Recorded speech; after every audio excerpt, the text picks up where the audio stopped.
Ladies and gentlemen, it is Friday, April 10th, 2026. Here's what's coming up on the Owen Report today.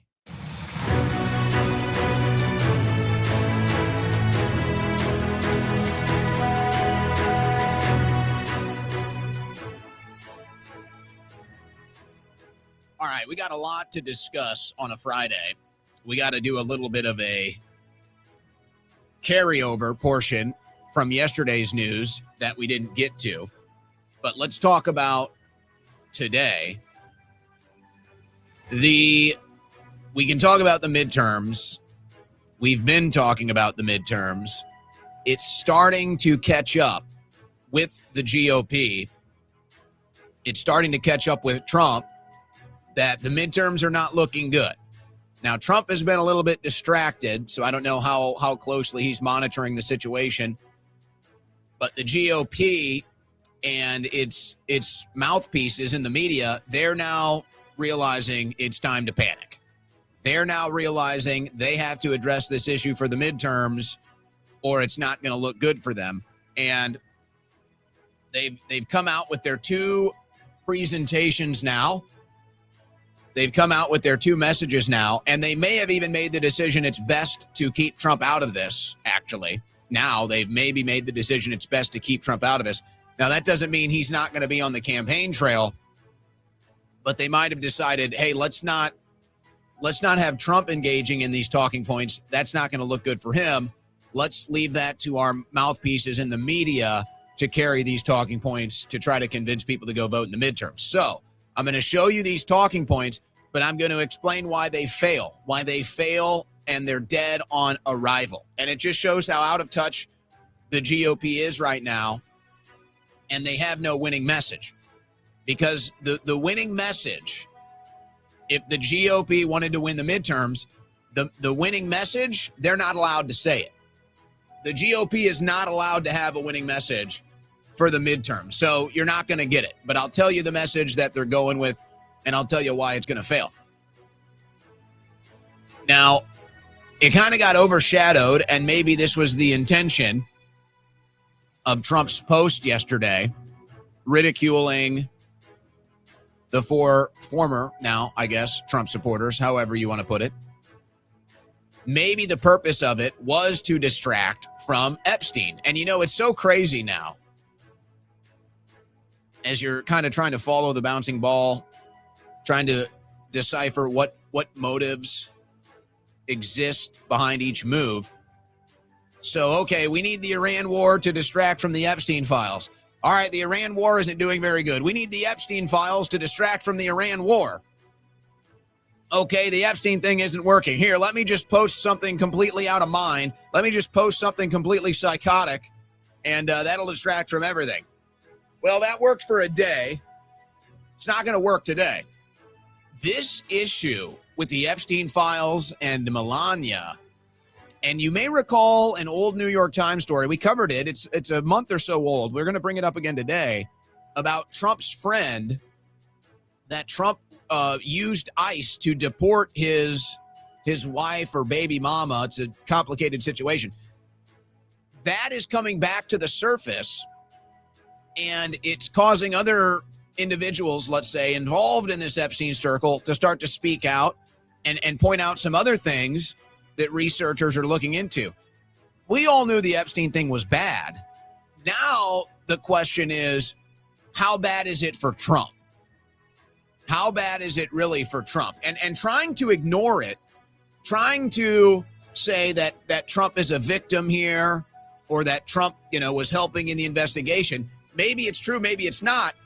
It's irrelevant as to where we're at now in the saga, because there's so many connections to Trump, and now his administration, which had the opportunity to blow this thing wide open, instead is trying to close the book. So we'll take another look at that. It's wild. Trump economy, not good. Bad economic news. Trump and the crypto market, not good. Bad news in the crypto market as well today. So we'll look at that. We got some other geopolitical news. Loaded Friday. Dan Bilzerian, 4 o'clock, second hour. First interview since the TMZ interview. We got Dan in the second hour. This news update was brought to you by OwenSchroyer.store, the official site for Owen Report merchandise. Guys, you know I like gold. I mean, it's not really a secret, right? I've got the gold microphone. I like a gold watch. Got the gold around my neck. I like gold. What can I say? What are you going to do? You blame me? I like gold. It's true. You caught me. Maybe you like gold. Maybe you want some gold. Well, if you do, you need to reach out to my friends at Allegiance Gold. That's right. Reach out to them, and they can take care of you. If you're looking to transfer, diversify, let's say, your investments, your wealth, whether it's your 401k, your IRA, your savings, if you're looking to get into precious metals, Allegiance Gold, they're the way to go. All you got to do is go to protectwithowen.com. Now, if you have some questions, some concerns, maybe some things you want to make a little more clear before you make a decision or make the move, give them a call. The call is free. 844-790-9191. 844-790-9191. That's my friends at Allegiance Gold, or go to protectwithowen.com. If you've got them on the phone, ask them about $5,000 in free gold and silver with qualified investments. That's right. Go ahead and ask them about that. Now, you have to realize at this point, if you're following the precious metals market, that $5,000 in gold and silver, $5,000 a year ago was a lot more than it is today. So maybe consider that while you're making your move. Why did I partner with Allegiance Gold? It's pretty simple. Almost 10,000 clients nationwide, A+ rating with the Better Business Bureau. A+ rating. It literally doesn't get any better than that. And when you're talking about your wealth, your finances, you want that A+ review. You need that A+ review. That's what Allegiance has. So give them a call, 844-790-9191, or go to protectwithowen.com. That's protectwithowen.com. Protect your wealth because no one else will.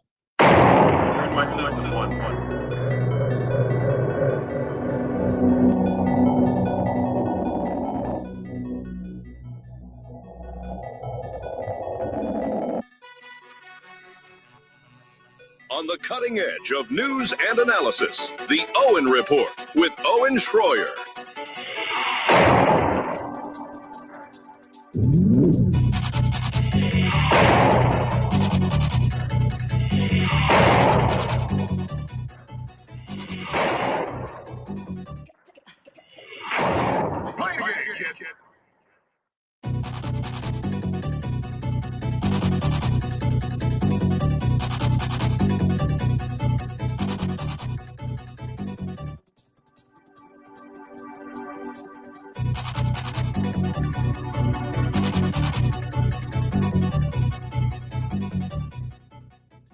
Hey, happy Friday, guys. How you guys doing? Happy Friday. How are you feeling about this weekend? I got to say, I'm very much looking forward to this weekend. This is a much needed weekend for me. Really looking forward to a couple days off to get out of the political chaos, or at least having to live through it every single day. I can't help but laugh. I look to my right at the Drudge Report here, and they have a headline: Hunter Biden flees USA and is $17 million in debt. Hold on a second. It's from the Daily Express. I have to say, I'm a little confused by this. I was actually invited to an event. I mean, basically, I could have met and interviewed Hunter Biden. I was invited to an event where Hunter Biden was going to be, and I was going to get access to Hunter. I basically was offered an opportunity to interview Hunter Biden. I turned it down. I said, you know what? There's definitely some interest there. I could probably get a viral video out of it, but you know what? Probably not the right time. I'm not I'm not going into this Biden support mode or something like that. It's like, I could do it as a journalist, probably get a viral video, whatever. And so they made the offer, and I thought about it. I said, you know what? No, I don't think I don't think my audience would appreciate that too much. So I turned it down. But it's funny. I see this. The event was in the United States, and it's coming up here in like a week or so. I believe it was April. Pretty sure the event was April. So I'm not sure. Something doesn't add up with that. Anyway, distracted me before I go live. Yesterday was a crazy day, though. Boy, oh boy, wasn't it? I'm sure there will be some, maybe some lingering inquiries when we get to the super chats. Apparently, Hunter Biden's ex-girlfriend is in the chat today. Are you guys seeing this? Are you guys seeing this? I don't even want to know, actually. I'm not even going to go there with you. That is wild. All right. So the big developments, I've got a stack of economic news, and then we've got some geopolitical news. We're kind of, we're kind of in the same realm as we normally are. But there's really two things I want to focus on to start the show. And that's now we have a clear picture of what the GOP is going to attempt to do here ahead of the midterms. So the conversations behind the scenes are now, they've accepted, how can I say it? They've essentially accepted defeat. They've realized now that the voices on the right, and all of these terms, let's say they're loosely applied for right now. So don't try to hold me to any standards here. These terms are all loosely applied to make this transmission a little more consumable. The GOP has essentially accepted defeat, and they're looking at the midterms and they're saying, okay, we've tried to silence voices on the right like Nick Fuentes. We've tried to get people to turn off voices on the right like Candace Owens or Tucker Carlson. Now Donald Trump is involved in this process. It's not working. It's not working. In fact, I was looking at the top 5 political podcasts in America. The Owen Report is not quite there yet. We're grinding. We want to be there. We're striving. We're grinding. We hope to be there. But the Owen Report, we're not in the top 5 yet, guys, so help me out. Give us a follow on iHeartRadio. Give us a follow on Spotify. Give us a follow on iTunes if you'd like to listen to the show after we conclude our live streams. So you've got Tucker Carlson at number 1, and you've got Candace Owens at number 5. And I think what's interesting about that, let's say I'm doing media coverage here. Tucker and Candace are not on every day. They're not on every day. So for me, that's like kind of impressive. The other ones that are there, NPR, PBS, I hadn't even heard of the other one, so I don't even remember what the other one was. They're on every day and obviously have a massive budget. So, okay, the point is it's not working. They can't get you to stop being interested in what Tucker has to say. They can't stop you in being interested in what Candace has to say. They can't stop Nick Fuentes from becoming more and more influential or popular, however you want to put it. So they can't do this. And now they can't stop the denial of this, or I guess I should say they realize they have to stop this denial that there is a break in MAGA or MAGA is totally dead. So they have to re-strategize. So they have to figure, okay,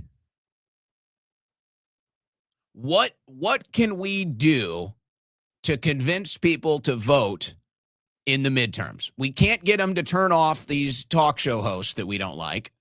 We can't do that. We can't run on policy because they don't believe us. We can't run on success from the administration because they don't view the administration as successful. So normally, if you wanted to claim that the Trump administration was doing a good job, then you would say, hey, we need to make sure people know This was kind of the issue in 2018, actually. If you go back to the first Trump administration, the issue that Republicans had for the midterms, which they ended up losing, it was a different reason then, but the issue they had was messaging. How do we get people to know about Trump's success? Which at that time, the Trump base, the MAGA base, was growing. It was gaining momentum, and his most loyal, his most ardent supporters were still willing to pound it for him, pound the pavement, pound the digital world. So the issue then was, okay, the fake news media, the liberal media,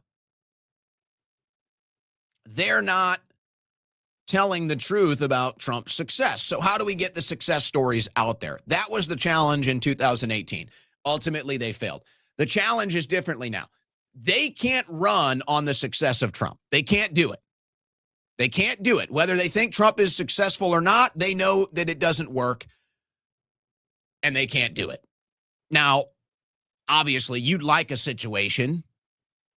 It'd be a lot easier for you if Trump was successful, if Trump was following through on his promises, if Trump was still massively popular, then you can just run on the success of Trump and say, hey, we need to keep up the momentum. We need to keep up the wins. Go out, vote Republican. Let us keep control. And then that would be the outcome. But they can't do that. Trump is not popular. The policies not happening. And much of the Trump base feels totally betrayed. So what is their messaging? So what is the GOP going to do as we get closer to the midterms? Well, we get a little sense today.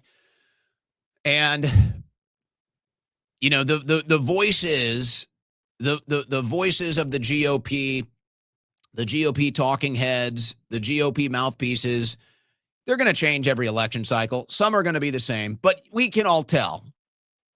Right, guys? I mean, especially if you follow social media or you follow the news, you can pick up on who the mouthpieces are for the GOP. You can pick up on, okay, who's going to carry water for the Republican Party? Who's going to take their talking points to the airwaves? Who is going to be out here trying to convince an audience to go vote Republicans in the midterms? I think we can pretty much say we have a good idea of who these individuals are for 2026. So one of them that has, you know, he's been around for a while, but now he's really kind of just turned himself into a pure GOP mouthpiece, and that is Dinesh D'Souza. So here's one.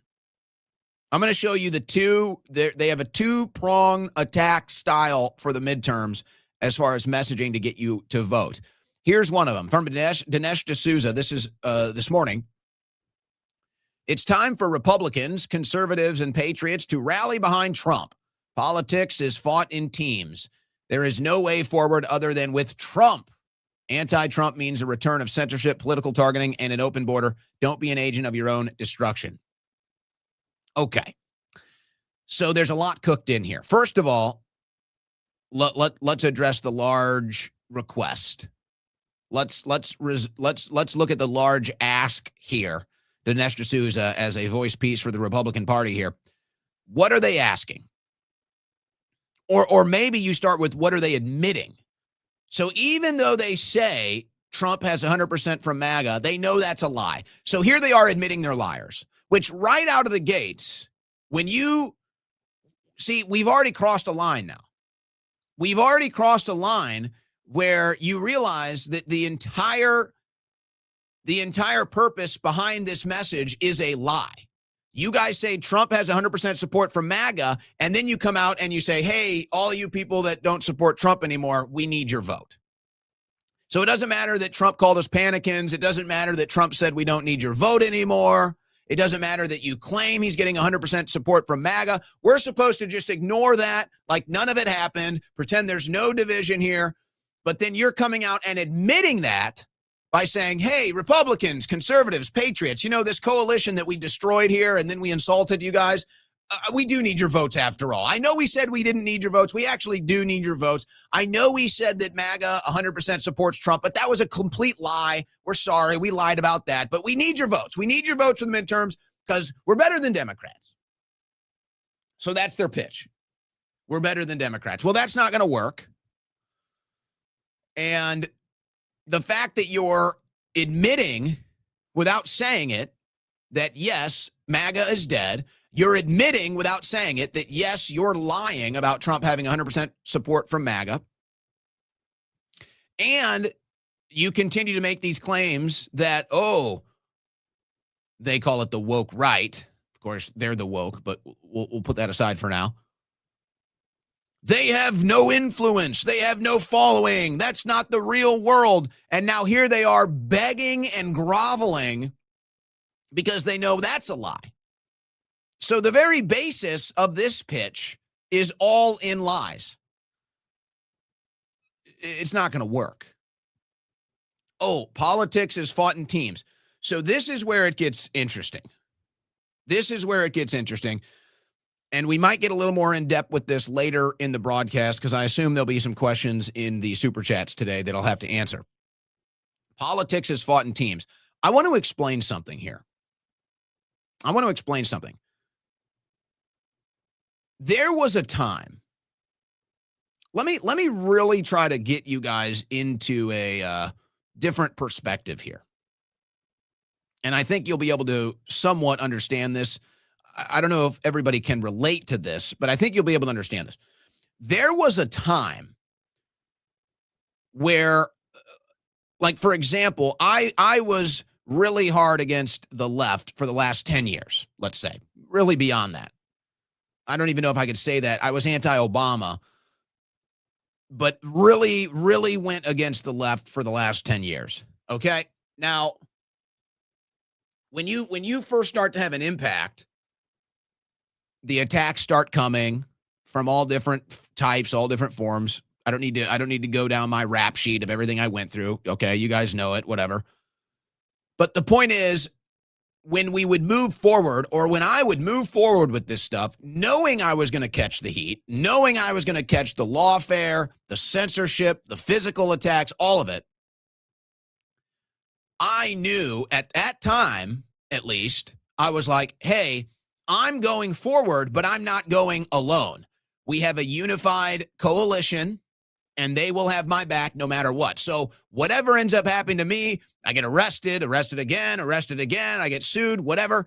There was always a unified team. And I'm not specifically talking about, say, my audience. I mean a larger team where it was like, you're going to get support.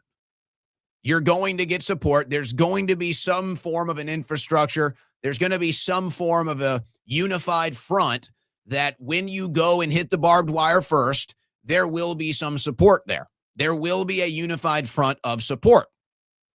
So that, you think about that, you consider that when you make decisions.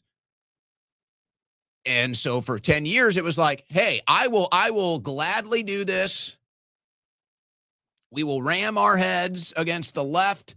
We will ram our heads against the deep state run by the left. We will ram our heads against Biden, whatever, and anything, the price that we have to pay, we know we don't pay it alone. And we know that it will have some sort of a positive benefit and outcome because there is a coalition behind it. This no longer exists. And I could get more specific with it if I wanted to. But again, we might do that later. There is no longer some sort of a unified front here that if I go hard against the left and pay a price for it, there's nothing there. That's just now you're on an island and you're going at it alone, essentially. And I think if we really want to understand this, it's now become an opposite reality. It's the right wing that is now as vitriolic and hate-filled and, quite frankly, psychotic as the left was. This is the perfect example, actually. For 10 years, I was being called a Nazi and put on lists by the woke right. For 10 years, they called me a Nazi and put me on lists. the woke left, rather. The woke left was calling me a Nazi and putting me on lists for 10 years. Now, the woke right calls me a Nazi and puts me on a list. So that's where we're at now. So they have this idea that's like a nostalgic thing now with Trump, where it's like, hey, these people, they're going to get in the streets. They're going to organize. They're going to rally. They're going to cause a fuss. They're going to make noise, and they're going to do all this, and they're going to pay the price, but we're going to be there. We're going to have their back. And it's not there for Trump anymore. Because the people that actually did stick their neck out, they're all gone. They've all left. And Trump is insulting them. So now there's this huge void. There's this huge void of leadership. There's this huge void of renegades and rogues that push the limits and move the ball. They're all gone from MAGA. They don't exist in MAGA. They don't support Trump anymore. They're not willing to pay the price. And so there's this huge void in right-wing politics, and they're all kind of looking around like, oh, they just assumed that either someone would fill that role, or they assumed that the people that filled that role previously would come right back to the front and fill it again, and they're just not there. They're just not there. So they're all kind of looking around at one another like, hey, who's going to make the sacrifice for Trump? Hey, who's going to push the boundary for Trump? Hey, who's going to go out there and lead from the front here and clear the way for the rest of us? And they're all just looking at one another, and none of them. The answer is none of them. And the ones that try to do that aren't popular, aren't cool, aren't charismatic. So they're desperate. And they need Dinesh D'Souza now to try to go out and convince you to vote Republican. And that's, of course, not going to work. So there is no team. He says it's fought in teams. You guys are the ones that shrank the roster. You guys are the ones that blew up the team. You guys did that. And now you're saying, oops, we're sorry. We actually need your vote. There's no way forward other than Trump, he says. Really? Because Trump is gone in 2 years. So I think there has to be another way forward outside of Trump. And you guys also engage in censorship and political targeting now. So that doesn't really work either. Not to mention, and this is the biggest one of them all, this is what we did in 2024. We're living in the aftermath and we're getting nothing. And that's the big problem. We already did this. We coalesced. We built the coalition. We built the big tent populist movement with Trump, behind Trump. All of us, we did that so that we could be here today. That was the entire point of 2024 and winning the House and winning the Senate and getting Trump in office, was that so we could be here today. This wasn't so we could do it for 2026. This was so we could be here today, and nothing is getting done. And because nothing is getting done, you guys have to go out here and beg us for votes and say we need to do it all over again. No, we're not doing it all over again. We already did it once, and this is where we're at. We're not insane people. It didn't work. That's what 2024 was, not 2026. So the fact that they have to ask us to do the same thing over again in 2026 is total proof that they have failed. So they are admitting they have failed. They are admitting that they're lying to us about MAGA. And now they also have to recognize that they need our votes and they need us back on the team. But they can't pitch us anything as far as success. They can't pitch us anything as far as policy. All they can say is, hey, we're not Democrats. And that ain't going to work. Because now many people are going to be curious. Say, well, what are the Democrats going to do? I know what Trump is and isn't going to do. What are the Democrats going to do? Maybe they want to find out. So here's the other one, and this is going to be a little more direct as far as they're going to try to stop the influence of the people that Trump called out yesterday. It's not going to work, but they're going to try. Here's an example. So Candace was selling this shirt after Trump got shot in Butler, supporting Trump. So they're attacking her saying, oh, see, she's a fraud. The day after Donald Trump was almost assassinated, Candace Owens began selling Trump shirts on her website, emblazoned with her signature. These people are vain, carny trash with zero loyalty. They don't truly believe anything. It's all one big hustle. You know, what's funny about this is, if anything, this actually this gives Candace Owens more credence, I would say. It shows that she was a real Trump supporter, and because Trump let her down, she's not supporting him anymore. So I don't really understand how this is an attack on Candace. But as far as loyalty is concerned, and that's a remember that word. And by the way, you want to talk about one big hustle? Trump is the hustler here. Trump is the one that just hustled everybody. So let's calm down here. You want to call anybody a hustler? It's Trump. But that word loyalty, this word is going to come up a lot, and it's very important we understand it in context. Loyalty to what? Loyalty to what, or loyalty to who? Because all of these people only know one thing, and that's loyalty to Trump. That's all they know. They don't have loyalty to country. They don't have loyalty to truth. All they have is loyalty to Trump. And that's all they demand from you. And you're sitting here saying, hey, I don't worship a man. I don't have false idols. I'm not in your cult of personality. And if I'm going to be loyal to anything, I'm going to be loyal to the truth, and I'm going to be loyal to the country. And so if you think being loyal to Trump is the main cause here, then you've already lost your way. You've already lost your way. And it's a weird way of admitting, without saying it, you have accepted your role in the Trump cult. And we're just not interested. But these are going to be the messages. So get ready. They've realized the midterms are pretty effed right now. So this is how they're going to try to pitch it to you. Hey, we got to get the team back together to defeat the Democrats. Ain't going to work. Hey, we got to be loyal to Trump. Sorry, we're loyal to the country. We're loyal to the truth, not a man. So that's not going to work either. But these are their pitches. These are their pitches. Now, I don't want to spend too much time on this, but there are some developments here. Now, you may remember this story from a couple weeks ago. It's from last week. It becomes relevant again today because there's some stuff going on. And Melania did that press conference yesterday that apparently Donald knew nothing about.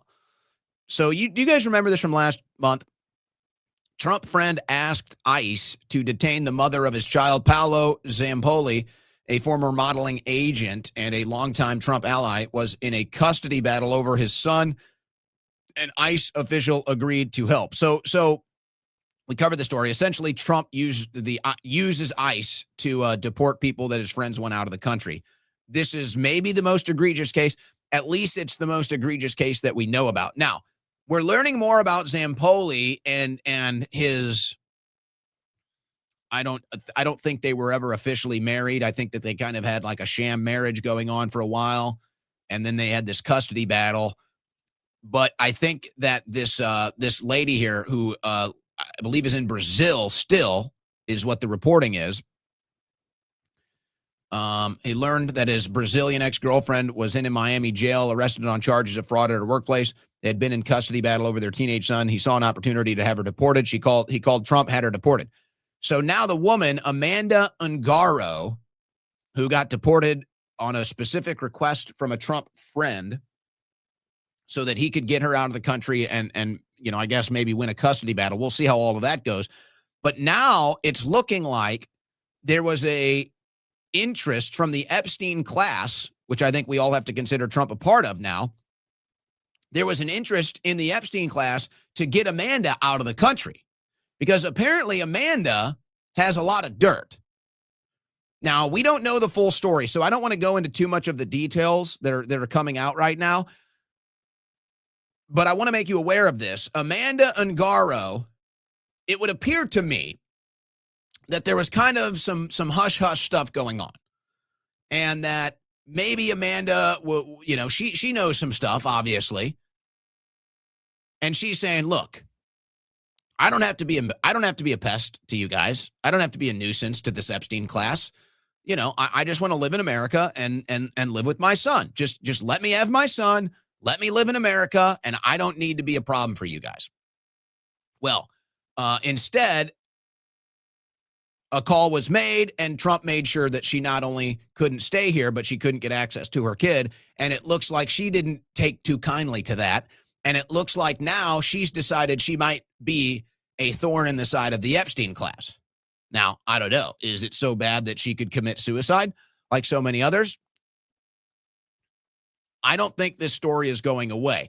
Now, the question is, based off of what Melania did yesterday, the question is Melania working for President Trump when she does this? Is she doing this press conference in her own interests as maybe a safety net in case things go sideways? Was it a shot across the bow to her husband for some other personal reason or Epstein reason? Is she looking at this thing as like it's going south and she wants to separate herself? All of these are fair questions. And if she is in, working for her husband, then she did that as a distraction, whatever, a favor. He told her to do it and then pretended he didn't. I don't think anybody can be so sure about this right now. We can only go off the information we have. Regardless, I think this is about to rear its ugly head. I think there's about to be some massive developments here. And obviously they did not want Pam Bondi to testify about the Epstein files. They obviously didn't want that, so they fired her, made sure she wouldn't testify. The Oversight Committee is saying she's going to anyway. We'll see. But it looks like now there's something is about to drop in this Epstein story. Something big is about to hit. It's going to directly impact the White House. And there's apparently some panicking going on behind the scenes. And it started last month when they deported Amanda. And the craziest part of what we know right here, the craziest part is that they literally used ICE to deport somebody that was a threat to the Epstein class. That's what they did, folks. They identified this woman as a threat to the Epstein class, and they used ICE to get her out of the country. So I couldn't help but wonder, and you might say it was legitimate. Okay. I'm not here to defend the legal status of Amanda Ungaro. Let me be clear. I'm covering this from the Epstein saga angle. So I can't help but ask, is this the only person that Trump or the White House or the Epstein class, is this the only person that they have used ICE to get out of the country and shut up? I just can't help but think the answer to that is no. If they're willing to do it with one person, you don't think they're willing to do it with 2 or 3 or 4 or however many they want? Couldn't help but wonder. And I know we covered it last month, and it was kind of more of a surface level thing. And now that we're getting beneath the surface, it's looking worse. And it's looking like, oh, they might have been using ICE to deport people that were a threat to the Epstein class. And once they got them all out of here, they shut it down. They shut the mass deportations down. Now, I'm going way off onto a conspiracy theory here. I accept that. I just couldn't help but wonder, now that we see more of the details, and it looks like this deportation was not just a friendly favor. This wasn't just Trump's friend saying, hey, man, I need a favor. I'm in a custody battle. The mother is in ICE detention right now. Can we just go ahead and, can you do me a favor, Mr. President? I don't need to say, dirt stuff. We don't need to go there, but can you just do me a favor? Would you just, okay. Yeah, we'll get it out. No problem. No, now it's looking like it was more than just a personal favor. Now it's looking like the Epstein class said, hey, we got to get her out of here. She is now a threat to this entire thing that already has way too much attention on it. Get her the hell out of here. So if they're willing to do that for one Epstein class victim, what would stop them from doing it to however many they want? And I'm now starting to wonder how many people were deported by ICE that were a threat to the administration, and who knows what their legal status was. And then it's like, once they identified all the threats, not to the country, once they identified all the threats to the Epstein class and they got them all removed, they stopped doing the deportations. That's my conspiracy theory for the day. Yes, that's a conspiracy theory. It's okay. But there is an element of truth that leads me down that train of thought. Now, what happens next in the Epstein saga? But this thing is not going away, especially after what Melania did yesterday. And man, if it's true that Donald did not know she was going to do that, he had a really bad day yesterday. And maybe that's why he decided to fire off that post. Because you have to, I think it's, let's say when you study how Trump operates, Trump always has a deck of cards and he decides to play his cards whenever it's advantageous for him to play it. It's kind of like with firing Bondi. He knew he was going to fire Bondi. It was just a matter of when. And so he fired Bondi to get the headlines off of his disastrous Iran speech. His Iran speech was a disaster the night before, so the next day he fires Bondi to change the headlines. He knew he was going to fire her before she had to testify for a second time, so he had that card in his deck, and then he used it to distract from his disastrous Iran speech. So maybe yesterday he had the attack on Tucker and Megyn Kelly and Candace and Alex. He had that card in the deck. Melania comes out, brings the Epstein stuff back to the front. It's definitely not a hoax. And so then Trump fires off that post to change the headlines off of Melania. And you know what's sad about it all? You know what's so sad about all of it?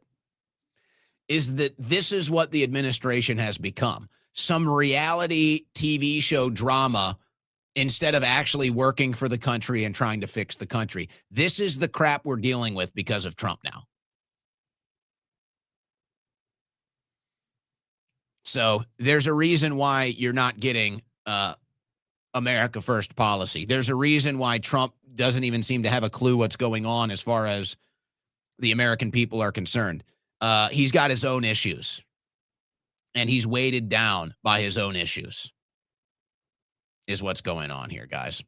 All right, let's look at some of this economic news. I'm going to be joined by Dan Bilzerian in 15 minutes. But yikes, guys, yikes.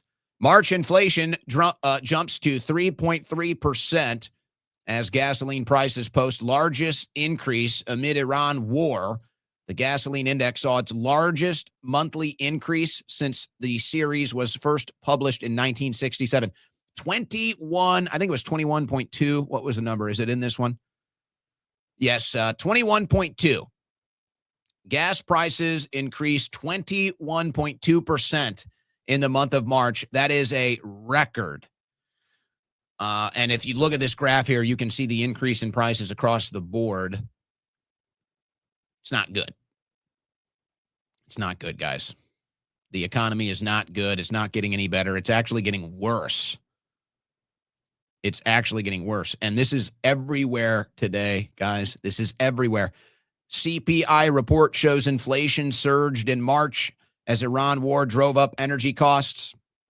It's nice that we're willing to hurt the American people and crash the economy for Israel. It's a good thing. It's a good thing we're sacrificing America for the sake of Israel's interest in the Middle East, guys. Don't you think? Aren't you happy that the cost of living is going up? Hey, at least you're getting a war for Israel. Soaring pump prices drive U.S. inflation to highest level in almost 2 years.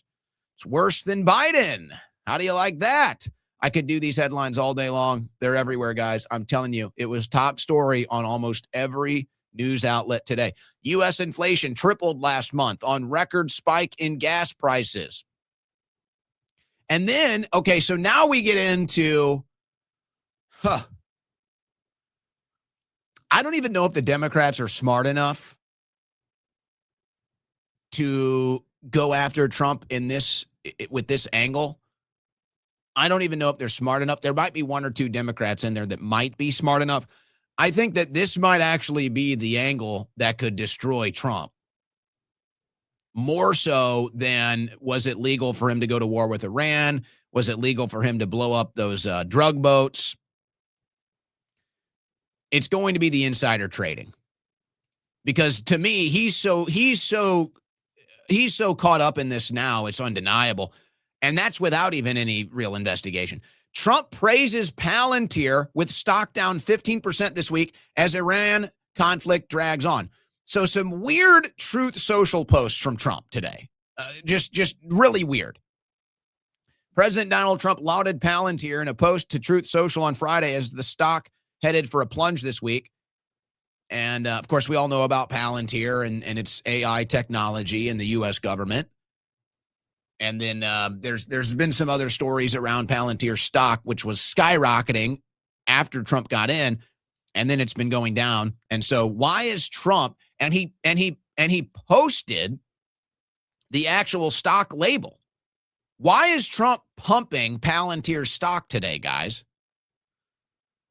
Somebody make sense of that. Explain to me why the president of the United States is using his platform to try to pump Palantir stock. Now, when I saw this, it actually went down 3%. I don't know where it is now. I feel like a genius, I have to say. I sold Palantir when it was at its all-time high. I never went back, so I'll have to, let me scroll, see where it's at. It looked like it didn't help, though. It looked like Trump's attempt to pump Palantir did not work. And so no, I guess it did get a little pump, but it's still down about 2% today. So it was 3% after he posted it. Now it's 2%. So that didn't really work. That didn't really go so well. Regardless of the impact, why is Trump trying to do a pump of Palantir? I mean, I'm asking it a bit facetiously, right?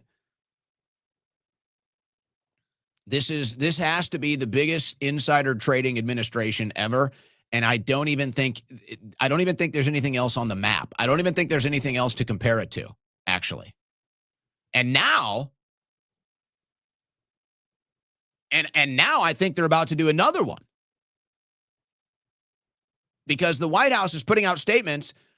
Oh, what do you know?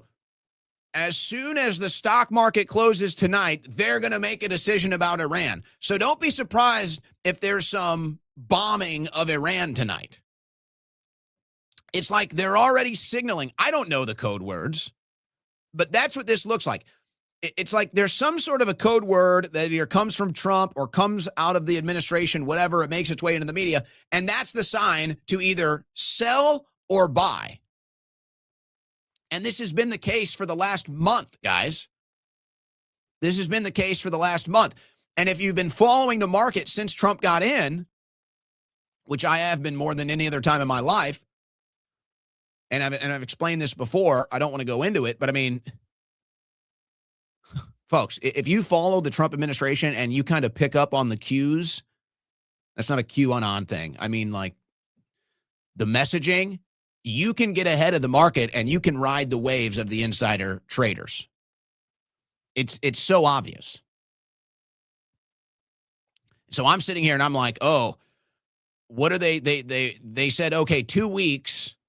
We're going to delay this 2 weeks. We're going to have these peace talks. And then they come out today and they're like, well, actually, we're going to know something as soon as the stock market closes tonight. And there was a major, so yesterday was a big pump. Today was a big dump, major sell-off today, which tells me they might attack Iran tonight, and they're just getting ready for another dump over the weekend. And it's going to go way down next week, and then they're going to pump it back up. Don't use this as stock trading advice, by the way. I'm just telling you, here's Trump trying to pump the markets. Was that a paid post on social? Was that a paid post on Trump Truth Social to pump the stock? Because I will tell you this. one of the offers that I've received, one of the many offers I've received for paid social media posts is stock market stuff. And when you accept these deals, which I've never done one, but if you take one of these deals to do some, digital media promotion, they send you the post and it always has the stock call on there. So, Palantir, PLTR, I believe it is. Or if it's like a Rumble thing, it's RUM.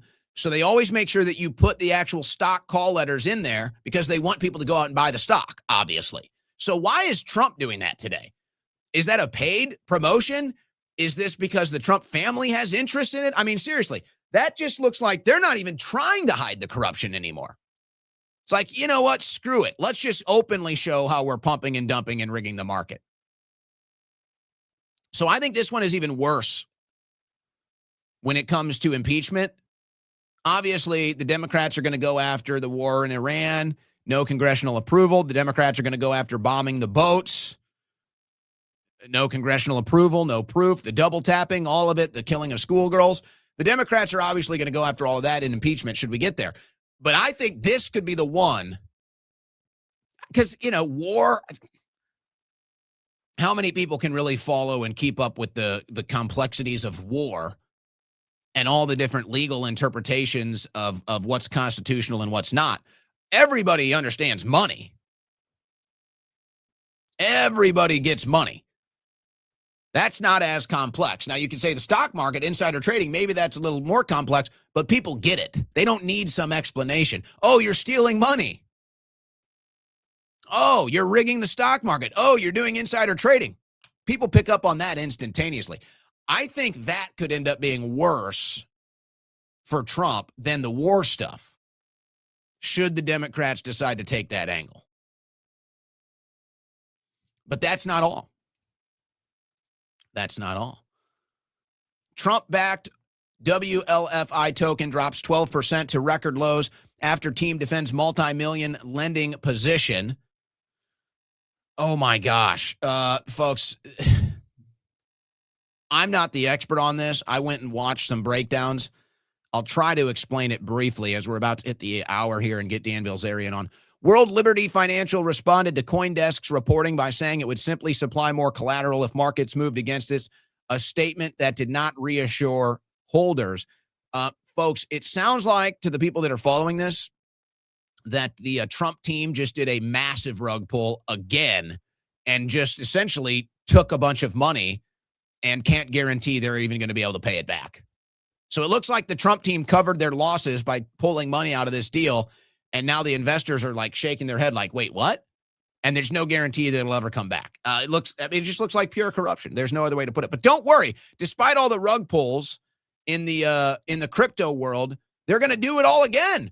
Trump team schedules Mar-a-Lago meme coin conference for April 25th. So they're just going to do it again.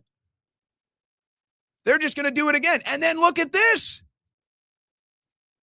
White House warns staff not to place bets on prediction markets amid Iran war. So that means that they were. I mean, folks, the insider trading here, I don't think they're going to be able to keep it under wraps much longer. And I think when it comes to impeachment, this one is going to be worse for Trump than even the war stuff because everybody can understand it. And I think it'll be a lot less into the weeds as far as theory and understanding is concerned. It's going to be like cut and dry understanding. This is blatant insider trading, and it doesn't even seem that they're even trying to be subtle or hide it anymore. You're listening to the Owen Report on the Win Network.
You have found your political compass, the Owen Report with Owen Schroyer.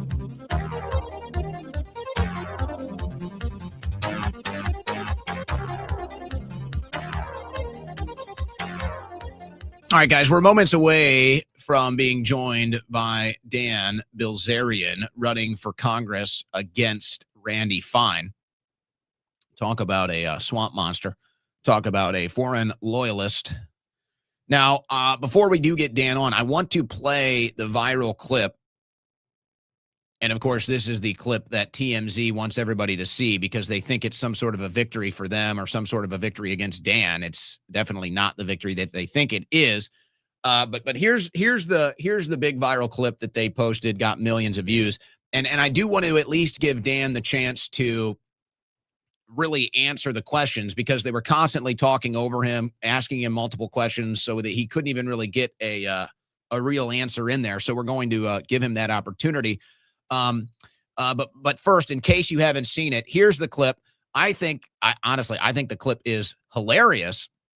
And if they think that this somehow makes Dan look bad, I have to disagree on that as well. I think Dan came out on top of this conversation, but here it is from earlier this week. You called your opponent this fat Jew. So he's not from Israel, but you called a guy in Florida this fat Jew. How is that not anti-Semitic?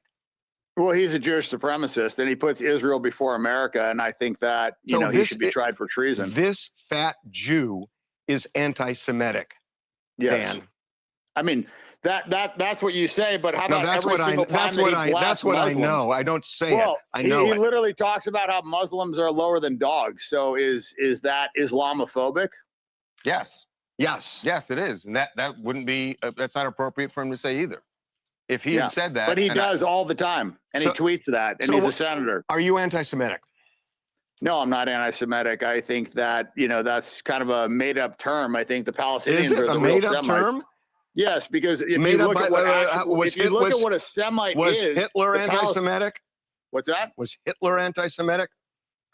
Like I said, it's the term is focused solely on Jews, but actual Semites are the Arabs, and Palestinians are Semites as well, and they actually have more DNA lineage to that region than any of the Eastern European Ashkenazi Jews that have taken it from them. So, I kind of have issue with that term and how it's been hijacked to only talk about Jews. So if you want to call it anti-Jewish, then you can call it anti-Jewish. Well, I'm not going to call this anti-Jewish. When you say that this fat Jew, you could take another race and you could use another epithet, but you're anti-Semitic then. I'm not. I have Jewish friends. Oh, some of your best friends are Jewish? Paint all Jews with one brush, but he paints all Muslims with one brush, and it's accepted. And for some reason in this country, it is okay to just blast Muslims, bash them. You look at what Bill Maher said about Muslims. I mean, it's this double standard, and I don't like the double standard. And I look at him as a Jewish supremacist. He believes that Jews are better than other people, and he puts Israel before America. And so if you've got a black friend that you don't like, do you use the N-word on him? No, I don't. Then what's the difference when you use the word fat Jew for a Jew you don't like? Well, is Jew the same as because that is not that's not one is a slur, right? And one is describing a religion. So you can't compare the two. Really? There's a way. How can you compare those two? There's a way you say it, Dan, that the intent is the same. It's not the same at all. So one is a slur, one is a racial slur that I don't use, and the other one is describing an ethnicity. You just used it. Well, are we adults? Can we talk about a word? Was a word so offensive that it just you can't say it? We have to say the answer to that is yes. So I want to ask a question. So I'm going to get into the logical inconsistencies of that, and I'm going to get the response from Dan here, joining us in a moment. Now, I sit there, I watch Harry Levin, I think is his name. Is that the name of the TMZ guy? Let me see. Harvey Levin, who's in the Epstein files, by the way.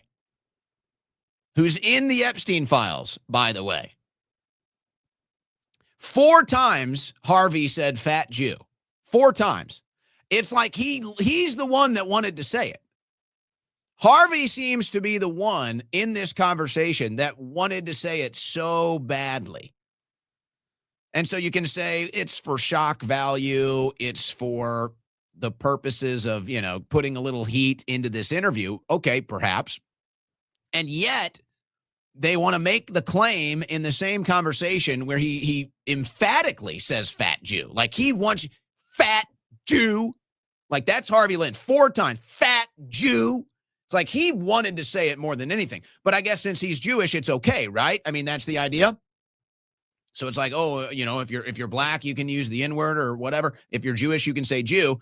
So they want to make this parallel that somehow Jew is the same as any other racial slur. And so, but it's funny because they didn't censor Jew. When Bilzerian, what are we going to do, guys? Are we going to say it or not? I don't know. I was thinking about adding a beep. I did add this. Okay, so if we're going to use the forbidden word, that can be our sign for the forbidden word.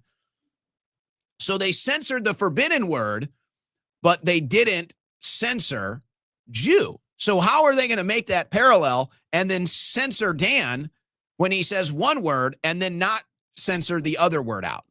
So there's a logical inconsistency there, but they missed the point that Dan was making. And this is why I want Dan to come on and respond to this. They missed the point is that, and that's because they probably don't even follow politics. They didn't even know that Randy Fine had said this stuff. The point is that Randy is the one that is spewing the anti-Islamic stuff. And they say, oh, that's Islamophobic. He shouldn't be allowed to do that. And yet TMZ not one time criticized Randy Fine for any of the Islamophobic statements. Randy Fine has not been told he's unfit for office because of any Islamophobia. And yet somehow Dan is going to be held to some different standard if you're talking about Jewish people instead of Muslim people. So Dan Bilzerian joins me now. Dan, first, I just want to give you a platform here. If there's anything you want to say in response to that clip, because obviously they tried to clip that out to make you look bad. They didn't get you a clip of the policy arguments. They didn't get you a clip on the issue with dual loyalty. They go with the clip like that, which is viral, but I think it made you look good, quite frankly. I think you come out looking good in that, not them. But is there anything in the aftermath of that you're like, hold on a second, I need to clarify some of the things that were said and some of the things that weren't said? Not really. I mean, I thought it was kind of a ridiculous interview. I will say, though, they did go twice as hard on Randy after I think they saw like 97% of their comments across 5 platforms were all in support of me. So I don't know if that was because they wanted me back on there or because they knew that their audience was, on my side, but they definitely roasted him pretty good. Isn't it funny, though? Oh, wow. I didn't realize Randy Fine was an Islamophobe. I didn't realize Randy Fine was a bigot. Doesn't that prove the double standard? Because to me, that's kind of what got lost in the conversation was that you were simply putting out a double standard. You were exposing the double standard. It didn't even register to them. And then it's like, oh yeah, we didn't even know Randy Fine was a bigot. It's like, isn't that the point? Like that's exactly it. It's the hypocrisy of, you can't say anything about Jews, but you can just blast Muslims. You got Bill Maher going on national television saying that Islam is the motherlode of bad ideas. And that's kind of where we're at in this country is there's a massive double standard. And I'm not going to beat around the bush. I'm just going to come out and say it. Like, I think that Jews are causing a disproportionate amount of problems in the United States. And I think that Jewish supremacy is the greatest threat to the world today. And I'm not going to dance around that issue. That's just the facts. So, if they want to come up with made up words like anti-Semite, which, like I said, it's a completely nonsensical word. I mean, the Arabs are the actual. I mean, if we're actually talking about anti-Semitism, then you would say that Israel is the most anti-Semitic place on the planet because they're conducting a genocide against Semites. But the problem is they've weaponized the word and they've used the word solely to focus on, Jewish victimhood, which is pretty much non-existent. But they use that card like they use the Holocaust over and over and over and over again. And I think we're just tired of hearing it, like I'm just done with it. I don't fucking, like, I don't want to hear the word anymore. The reason that I spent so much time clarifying is because I think it's important for people to understand that this isn't like some word that's existed for a long time. This is kind of something that they came up with to, you know, it's like a canard or a trope or all these fucking words that Jews have to describe blood libel, you know, whatever it is, to describe things that they are actually guilty of, but they name it, you know, something else, or they come up with a word that sounds really bad and they just say it over and over and over and over again, like anti-Semite. And for a while, you know, when we believe this Jewish victim narrative, you know, the word had a lot of power, but now we're seeing it so overused. And when it's, you know, any kind of a criticism of Israel is now anti-Semitic, and it's anti-Semitic to, you know, want pedophiles to be brought to justice, and it's anti-Semitic to want to stop a genocide. It's just like, fuck off, you know, like at this point, like that word is just, it's just nonsense. And I'm not going to, you know, give it any credibility by saying, you know, yes, I'm anti-Semitic, or no, I'm not anti. It's just nonsense. Like it's a word is just complete horseshit. Well, and it's woke in its presentation. It's woke in the effectiveness that they want it to have. You are running as a Republican, correct? Yes. So the reason why I ask this is because let's come at it through the left-right paradigm here for a second, even though I think both of us would probably agree the left-right paradigm is kind of useless right now, but it is still there. So the reason why I come at this from the right is there's a conversation that we have on the right that people from the left will come out and say, oh, that's racist. I'm talking about crime rates and demographics and per capita. This is a conversation that happens all the time on the right. And you talk about how the majority of crimes per capita are committed in America by black people. Now, on the right, you're allowed to have this conversation. You're allowed to talk about it, look at the numbers. And if a liberal Democrat comes out and says, oh, that's racist, you say, now, hold on a second. These are facts. These are factual things that we're talking about here. A certain demographic committing the vast majority of the crime. These are facts. You say, oh, well, that's not racist. That's a fact. The left says it's racist. Okay, so now we're on the right side of the angle. You just said something about Jews that you know people are going to freak out about. And I just say, well, hold on a second. If you're willing to talk about an issue and say, here's a demographic, you know, connection to this issue, why can't you do the thing on the right? So if you come out and you say, I think that there is an disproportionate amount of Jewish influence or Jewish money or Jewish power or lobbying in American politics, why is that racist? Because that's really the word, anti-Semite. We'll get back into that in a second. They're really just calling you racist. So how come if you're on the right, I'm looking for some logical consistency here. How come you're allowed to talk about demographics and trends when it comes to crime statistics, but you're not allowed to talk about it if you're talking about political influence and a different demographic? To me, there's an inconsistency there. Well, let me just zoom out and solve that equation for you. It is because all of this is coming from the people that are in control. You cannot criticize the people that are in power. And this whole thing of wokeness, like, yes, that's a problem, but it is only attributed to the left. And that is what is coming from the Jewish media. The Jewish media is who feeds the left these talking points. They are the ones that are making the left crazy. The left is just following, you know, they're just following the narrative. They're just following what CNN tells them. They're just following what Hollywood tells them. And so what you have is you have the right looking at the left like, oh, these are a bunch of crazy people. And I think it's just bad programming. So I don't get mad at the left. I get mad at the people that are feeding the left their talking points. And you ask why you can't criticize Jews is because they are the ones that are actually controlling all of this. That's why it doesn't matter if you vote Democrat or you vote Republican, you still get, you know, $100 billion sent to Israel, $100 billion sent to Ukraine, whatever. Like, you still are supporting these Jewish causes because at the end of the day, those are the people that are actually pulling the string. So if we want to talk about the real crux of the problem, it's Jewish supremacy. It's not a left versus right. It's not a Christian versus Muslim. It's not white versus black. It is Jew versus Gentile. And I know that that's going to be, you know, this crazy thing that you can't fucking say, but I'm tired of dancing around the issue.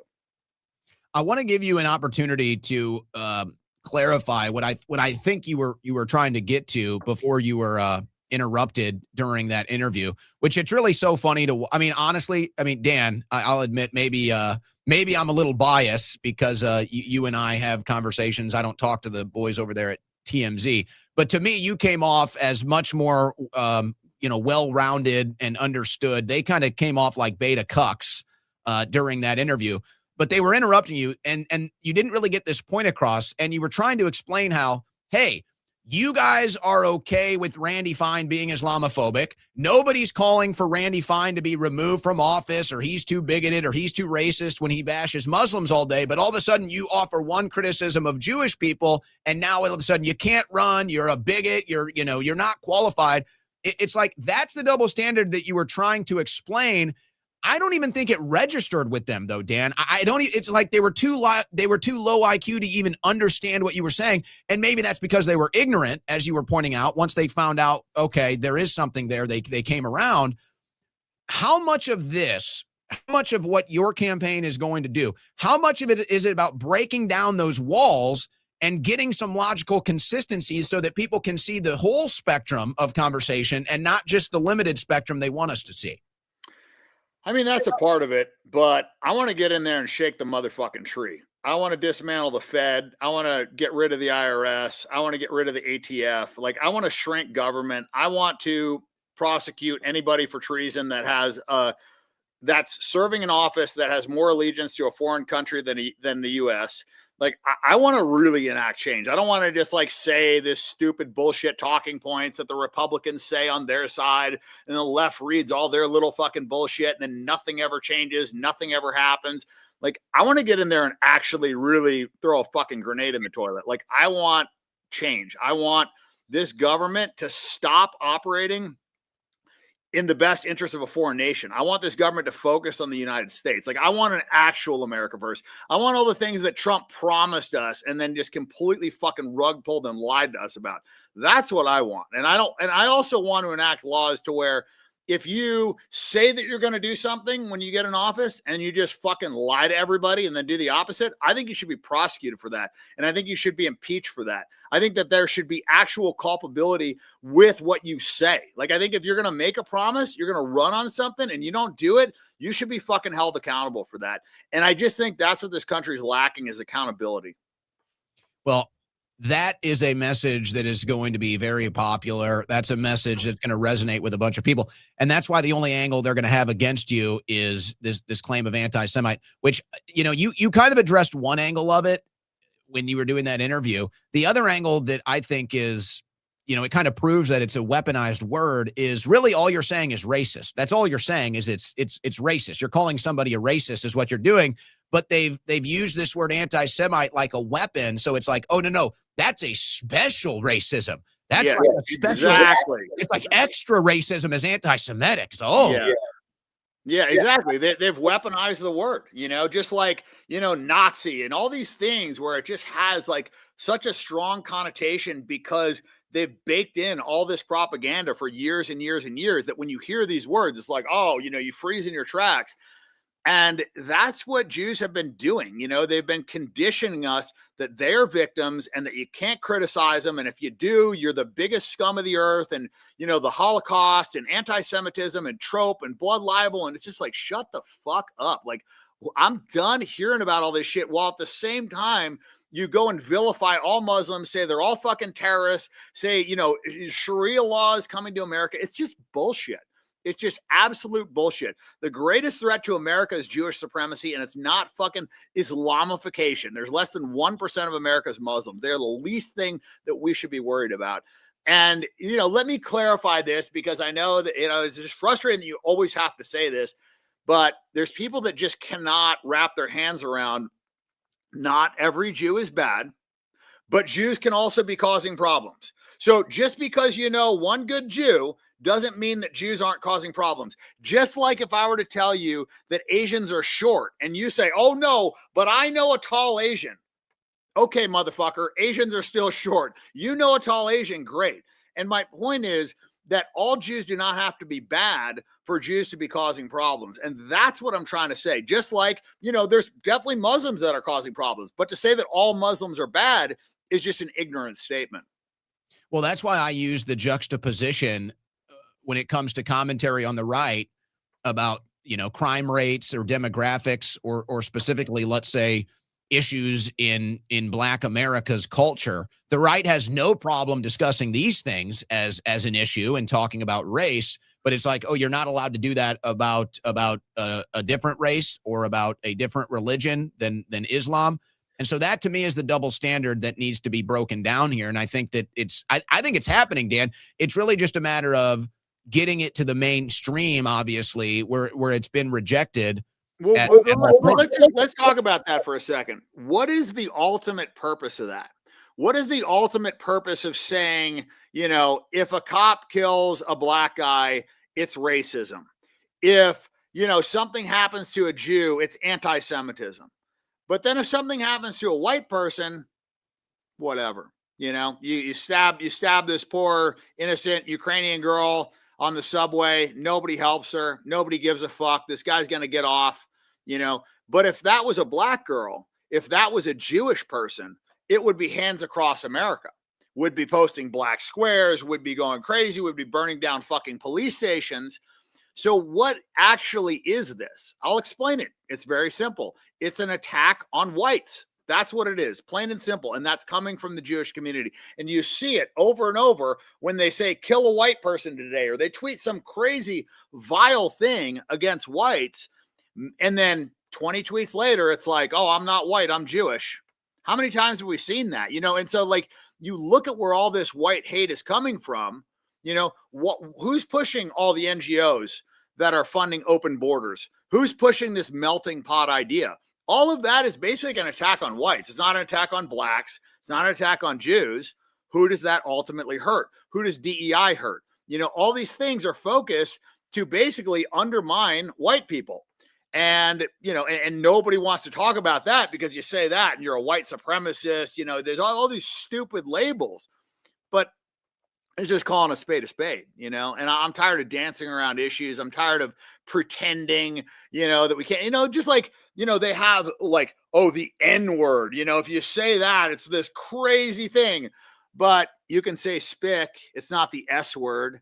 You can say cracker. It's not the C word. But what they do is they create this like this victim narrative that, they show, oh, well, Blacks are perpetual victims and Jews are victims. So if they're a part of a victim category, all of a sudden they get special treatment. You can't talk about them. You can't criticize them. They don't give a fuck about Black people. They just use Blacks so that they can also inherit all those victim category rights. And the funny thing is the whole thing of like, one of the reasons why I think Blacks are kind of being violent against whites is because of this whole like slave narrative that's been push. The funny thing is that when you actually dive into it, you realize that Jews were disproportionately responsible for the slave trade. And they shut the slave trade down on all Jewish holidays because not enough people would show up, to the auction. So, Malcolm X talked about this. It's one of these things where you have to really question things that they tell you cannot talk about. It was hilarious in that interview, and you called them out on this, and they quickly, I think, backed down because they realized how ridiculous it was, and then they went on to, I'm sure you heard the shock. Oh my, he said the N-word. Oh, it was like the whole TMZ studio went into a conniption fit, like they're all children. And that's really what got exposed, is it really is an immature mindset here. And it was so great the way you phrased it. It's like, are we not adults? Can we not have a conversation? So like it's not racist to say a word. And I also think it's important to say these words because it removes, the stigma. It removes the shock, here's the bottom line. Everybody's fucking equal. Nobody's better than anybody else. And if you actually want to end racism, which they don't, by the way, they don't want to end racism, but if they actually wanted to end racism, they would accept the fact that everybody's equal. You don't need to put people in victim categories. You can't have Blacks say, heinous things about whites, or Jews say heinous things about whites, but then you can't say things about them. It would be no double standards. Everybody's equal. That's the only thing that works. When you try and say, oh, well, a Black guy can say nigga, but a white guy can't, or if you say the hard R, it's just all these nonsensical things. Like, just shut the fuck up. It's words. Like when I grew up, if there was a word that could trigger you, that could get under your skin, everybody would fucking say it to you. And that went for my high school. That went for the military. I don't give a fuck what race, what religion you were. You better have thick skin. And we've lost that, and now today, everybody's so sensitive and they're so triggered, and a word is just going to get them to fucking fight people. Meanwhile, our fucking politicians are fucking children. We're paying to bomb children's schools, and nobody's focused on that. But if you say a word, people lose their fucking minds. That tells me that there has been propaganda, programming that is not conducive to logical thinking. And that's the problem today, is like everybody is like so ingrained in this propaganda, and you have to think this, and you can't say this, and you can't do this. And it's just fucking bullshit. You need to zoom out and you need to analyze things for yourself. That was what COVID was about. It's like, no, you have to, trust the science, take the jab. If you don't do it, we're going to fire you. We're going to ostracize you. We're going to paint you as a fucking crazy person. You're putting other people in danger. It was all bullshit. And that came from the government. So to me, when people lie to me over and over and over again, I stop trusting them. And I just think there needs to be some real fucking accountability with politicians and with the government. The government should never lie to you, ever. Ever, ever, ever. The government is supposed to serve the people, not fucking manipulate the people. They are there. Politicians are there to serve the country, not to have the country serve them. And that's what we have right now. We've got the people, serving the government. The government is basically taking advantage of the people. People in political office are, they're using the system to get rich at the people's expense. And that shit needs to fucking stop. And it looks like, our guy, Trump, may be the worst offender of it. And if my fucking guy, if logic can't be applied universally, it's not logic, it's propaganda. And that's what you exposed in that conversation. But what was even crazier is when they tried to claim that Jew, they were accusing you. They said that Jew was also a racial slur, which of course that's news to everybody. I didn't know that, but okay. So then they say, oh, Jew is a racial slur. Meanwhile, he's saying Jew this, Jew that. It's Jew all day long. They don't censor any of that, but they did censor one word, Dan. They did bleep one word, and it wasn't Jew. I mean, it's just nonsense. Everybody saw through it. The beauty is that people are awake to this shit, and you see that in the comments. Like if you look across their 5 platforms, it's like 95% of the comments are on my side, which is probably one of the reasons why they roasted Randy so bad and exposed the double standard. And that gives me hope, right? It gives me hope that people are finally kind of like waking up to what's going on. I just hope that's reflective of most of America. My fear is that the young people know what's going on, but the older people that are actually casting the votes don't. Those are the people that are kind of like still plugged into to Fox News and still kind of like, buying the propaganda. And so, the real question with this election is going to be, can we mobilize the youth to actually fucking do something, to stop being lazy, to get off their fucking TikTok and to go cast some votes and to go actually have a say. And I think my running might change that. I think people like me running, like the Marine McGinnis, he's actually running for Senate.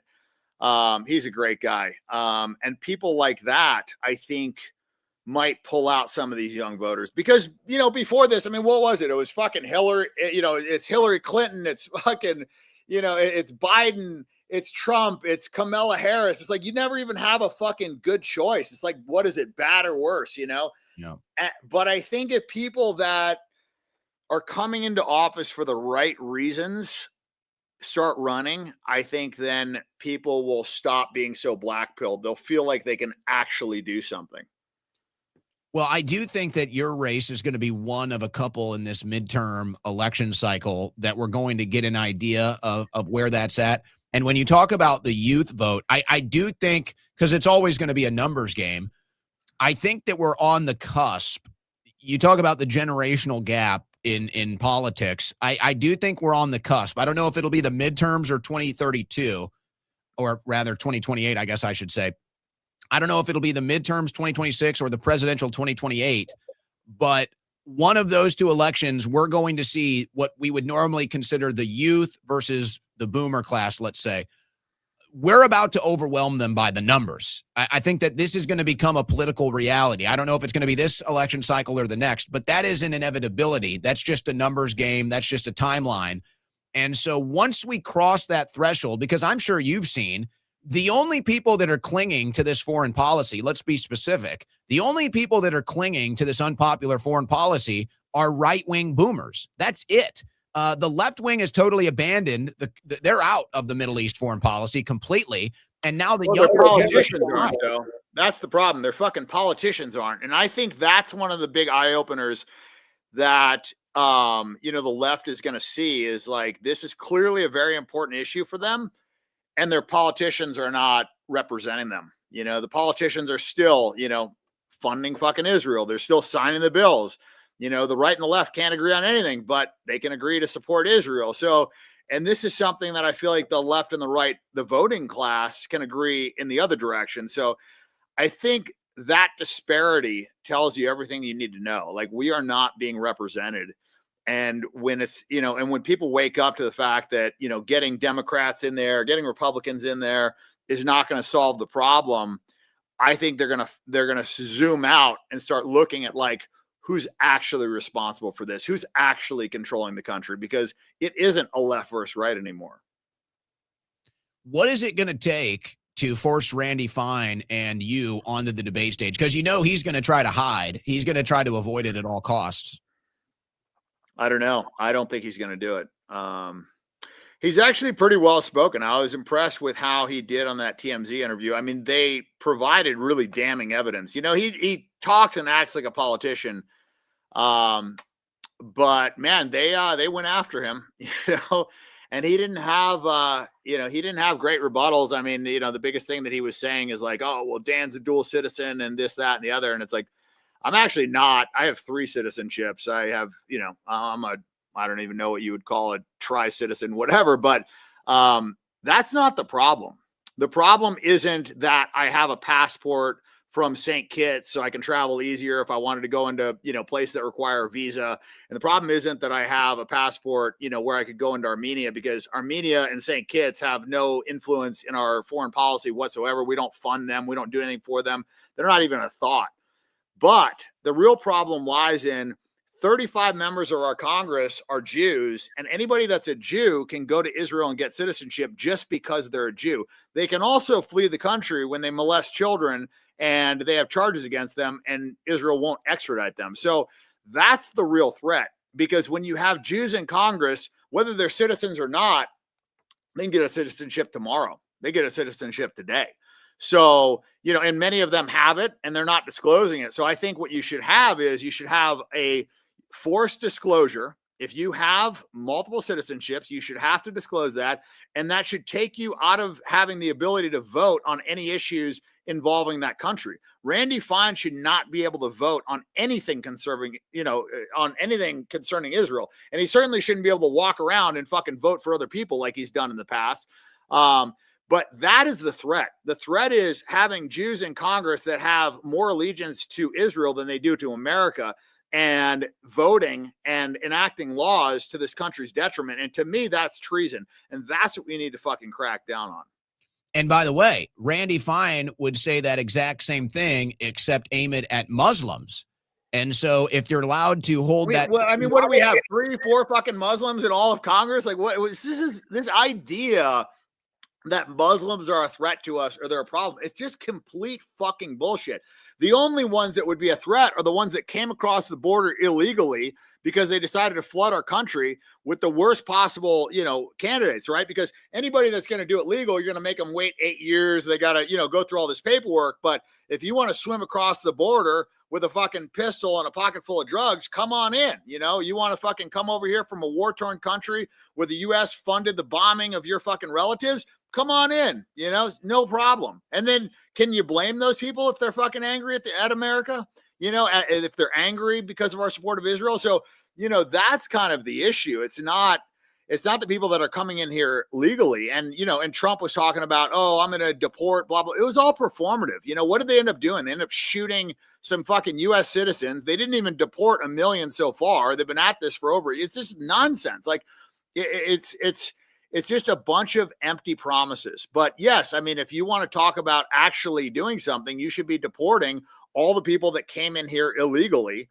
And if you want to let people in this country, fine, just have them go through a process, or else what's even the fucking point of having a passport? Why even have border checks? Like, you know what I mean? It's just all you're doing is inconveniencing everybody that's doing it the right way. Or why have any laws?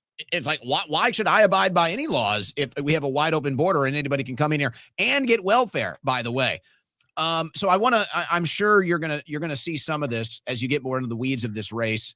Randy Fine, I don't know if it's still there, but Randy Fine for a while had an Israeli flag in his office. He's trying to distance himself like, oh, I'm not a citizen of Israel. He not only had an Israeli flag in his office, he violated the U.S. flag code. He had it higher than the U.S. flag. And when you see Fine coming out and saying, oh, well, I proposed the bill against dual citizenship. I'm proposing bills against dual loyalties. Hold on a second. Thomas Massey proposed those bills a year ago and Fine voted against them. So Randy Fine voted against the bill when it was Massey and then reintroduced it as his own like it was his idea. It's all bullshit, man. It's all bullshit. He's Jew first, Israel second, and America fucking last. And it's not going to change. And most of these Jews are like that. You look at all the top neocons. It's like 90-something% of all the neocons are all fucking Jewish. All the people that are pushing us to go into these foreign wars are disproportionately Jewish. Yet the people enlisting in our actual military, they're massively underrepresented.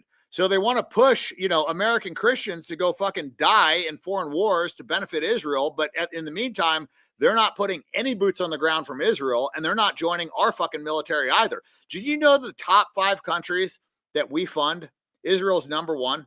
And did you know out of all 5 of those, 4 of them have sent us troops to help, assist in war efforts? The only one that hasn't is fucking Israel. So how is it that the country that we've given the most aid has given us the least amount of support? How does that make sense? The only sense I could even begin to fathom is, one, the reason why our politics get slanted to such a degree is blackmail, right? I mean, there's just blackmail, whether it's Epstein stuff or whether it's financial stuff. But then 2, and I know you're familiar with this. You're a military guy. You understand military tactics. The Israeli military operates totally differently than any other military on earth. And they love to make this claim about they're the most moral. That's extremely debatable, if not outright ridiculous. But as you know, what the Israeli military does differently, and this is why I don't think they join the U.S. military, the American Jews would rather serve in the IDF than they would the American military. That's because what the IDF does is they go and just bomb everything. The first thing they do is a military demolition. We saw it in Gaza. We're seeing it in Lebanon. So they just annihilate everything before they send any boots on the ground. And I guess you could make the argument it's the lowest chance of having any casualties in your military, and I guess maybe that's their argument here. But that's what they do. They don't put their people in harm's way. They're not going boots on the ground. They're not looking for the bad guys and risking their lives. They're going to, here's an apartment building. There's one guy in it. There might be 100 other people. Just bring down the whole building. Screw them. They don't give a shit if there's one guy in there or not. They want to destroy all of Gaza. They have done it. They've destroyed every single working hospital. They've bombed every church. They've bombed like 90-something% of all the schools. This is not a humanitarian effort. They've used human shields, literally strapped Palestinians to the front of their fucking tanks, sent them in when they're clearing buildings, pushed them through the fucking door. They've used human shields by every definition of the word. And in fact, if you look at Haaretz, I mean, they've done multiple articles of this. So they don't even deny it. I would say that they are one of the least moral armies. They've targeted children. I mean, how many doctors have come forward and said that, all these children have been sniped in the head, I was in the military. Like I went through, a bunch of fucking SEAL training.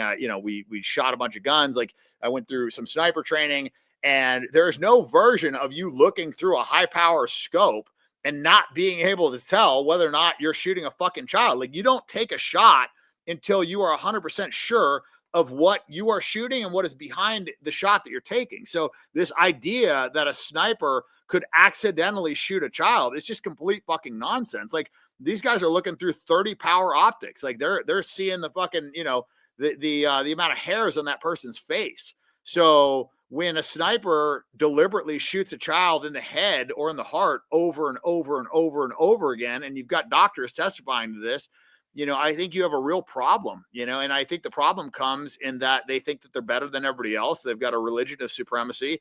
And they're trying to remove all the, legitimate Palestinians from that land. They want a greater Israel. They're not, being too shy about it. They've invaded Lebanon. They're trying to take fucking land. These are war crimes. You're not allowed to forcefully take land. We established that, and they don't give a shit. They don't want peace. They just want to take more land, and they're using us as a pawn to accomplish their objectives. And I think everybody's kind of like, getting wise to this. Yeah, not just getting wise to it, but getting very upset about it, to say the least. And I guess if you were going to want to harvest some organs, the headshot would be the way, Dan. Well, I mean, they've talked about, they have, like the largest skin bank, it's like they talk about, they've, harvested tons of Palestinian organs, their skin, the whole thing. Israelis don't do that. So yeah, I mean, their whole society's a problem. It's sick. I mean, you see what they're doing on the, West Bank, and none of that can be attributed to Hamas. There's no Hamas in the West Bank. Now it's come out that Israel has, been the one funding Hamas. They created it. So it's like, everything they said was bullshit. They allowed October 7th to happen so they could point to that. They killed their own citizens during October 7th to make the numbers higher, and, yeah, it's a very sick society. And here's the hurdle. Here's the hurdle, Dan. And I know you know this, but so people understand if they're hearing this and they're just like floored by it. The hurdle is none of this gets covered in Western media. That's the problem. Many of the things that you've claimed here have been testified by the IDF in front of the Knesset. Many IDF members have come forward and said the exact same things that you've said. And this does get covered in Israeli media. They've got a dual type of media, just like we do with the left-right paradigm. They've got people against Netanyahu, pro-Netanyahu. None of this makes it to our country, Dan. That's the problem. It's starting to on Twitter. You've got members of the IDF, coming on record saying that, their commander saw a 4-year-old child playing in the backyard. He went over there, broke his arm, broke his leg, and then stomped him to death in front of the entire unit. And he told them that, you have to kill them young so they don't become terrorists. I mean, like, this was testified by an IDF soldier. This is in their, their publication. This is like their newspaper putting this story out. So it's not like somebody doing a hit job on them. They're reporting from within. And, that kind of goes to my point of like, not every Jew is bad.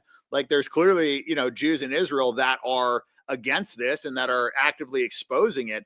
But the problem is the majority of that society is in favor of this. I mean, they set up, they set up observation nests for them to watch the bombing of Gaza. It's like predominantly like a very sick society, and they've been operating like cruises. They do like cruises where they go by and they're like, ooh, ah. Yeah, that too. And then, now they're getting a front row seat to it, thankfully. Compliments of Iran. So, it's, I think, and the funny thing is listening to them, kvetch on fucking Twitter about like, oh, this is our life. And, we've got, this is how we're in a bomb shelter. It's like, these other countries don't have bomb shelters. Lebanon doesn't have bomb shelters. When you're blowing up fucking children over there on the daily, like those people don't even get to hide in bomb shelters. And they actually expect us to feel bad for them. Meanwhile, the whole world is fucking cheering this on.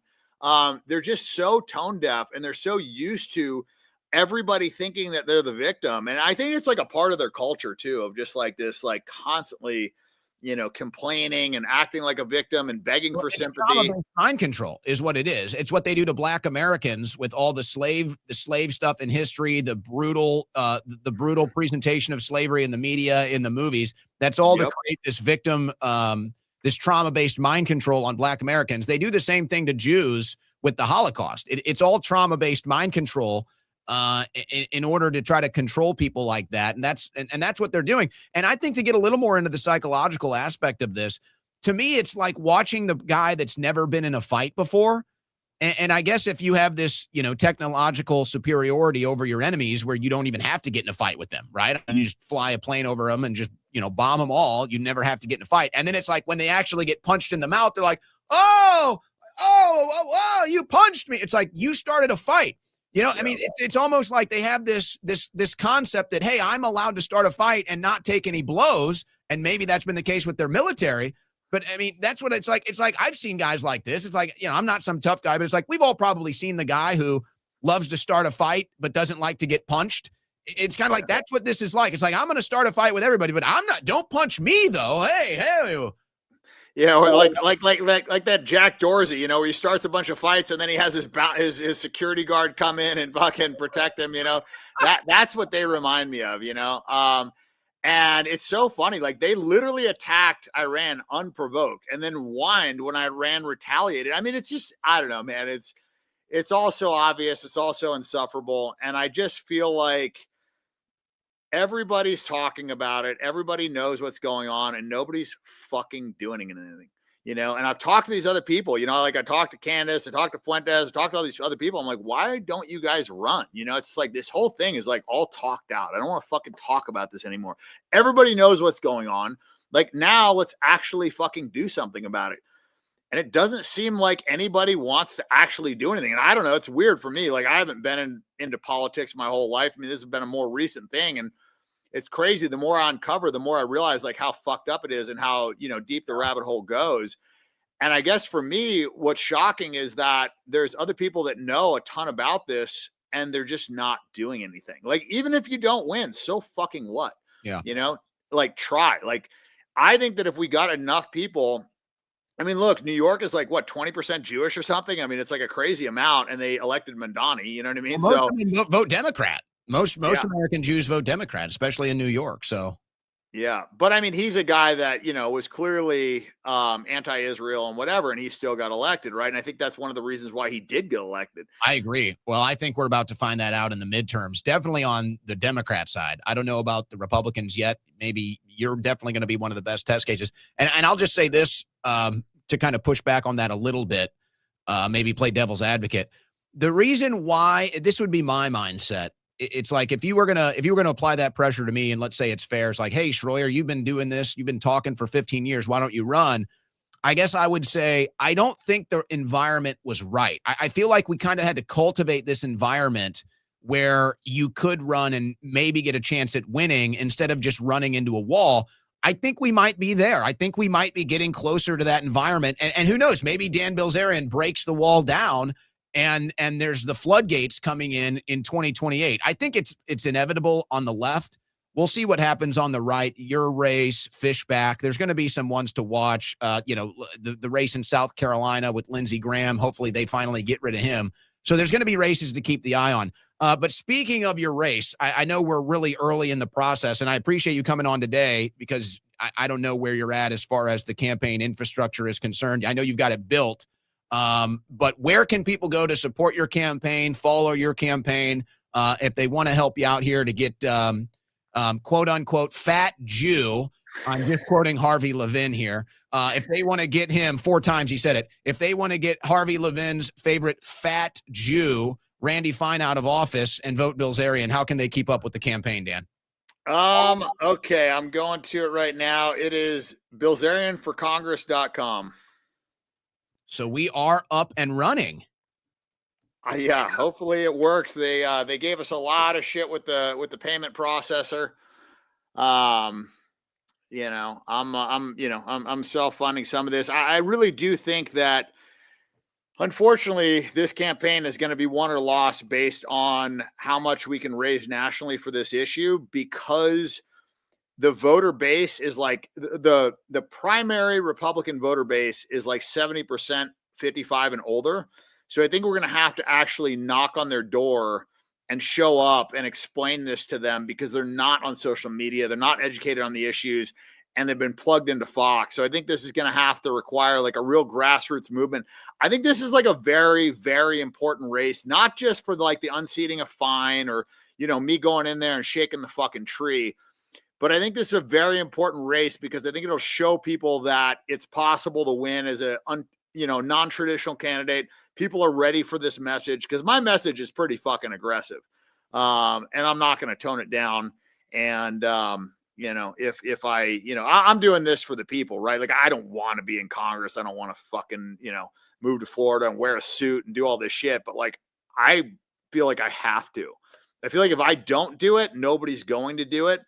And we need people in office that actually give a shit about our country and are not bribable, not corruptible, and, are willing to die on this fucking hill, to be honest. Because, when I started talking about this shit was, two and a half years ago, this was like a death sentence. They were fucking ruining people, killing people, whatever, for saying this.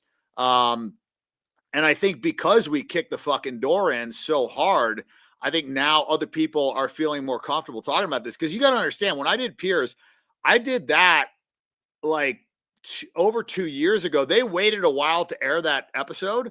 But what I couldn't believe was how positive the comments were back then. Because back then I was like, fuck, man, this is unwinnable. Like, I don't think people understand. I don't think people, I don't think enough people are aware for us to have a chance. That was my feeling back then. Now I'm like, holy fuck, everybody knows, but we can't do anything. And so that's why I feel like I honestly feel like we have a short leash. Like, we have a very short timeline for this. I think if we don't take control of our government in the next 2 years, I really think we're fucked. Like, and I'm not just saying that. Like, I really think we're fucked. Like, I think Palantir is, fully in place. I think they're monitoring everything. I think that they stop any kind of resistance before it even is considered. I think anybody that could be a potential leader, they squish, smear, whatever. I'm waiting for the fucking smear campaign to come out against me. Who knows? It's bound to happen, right? And you've seen it historically. So I think that, this is very important to do, because I think by 2028, if we don't get somebody in office, and I mean not just like some congressmen and senators, I mean we need a president that's going to really change things.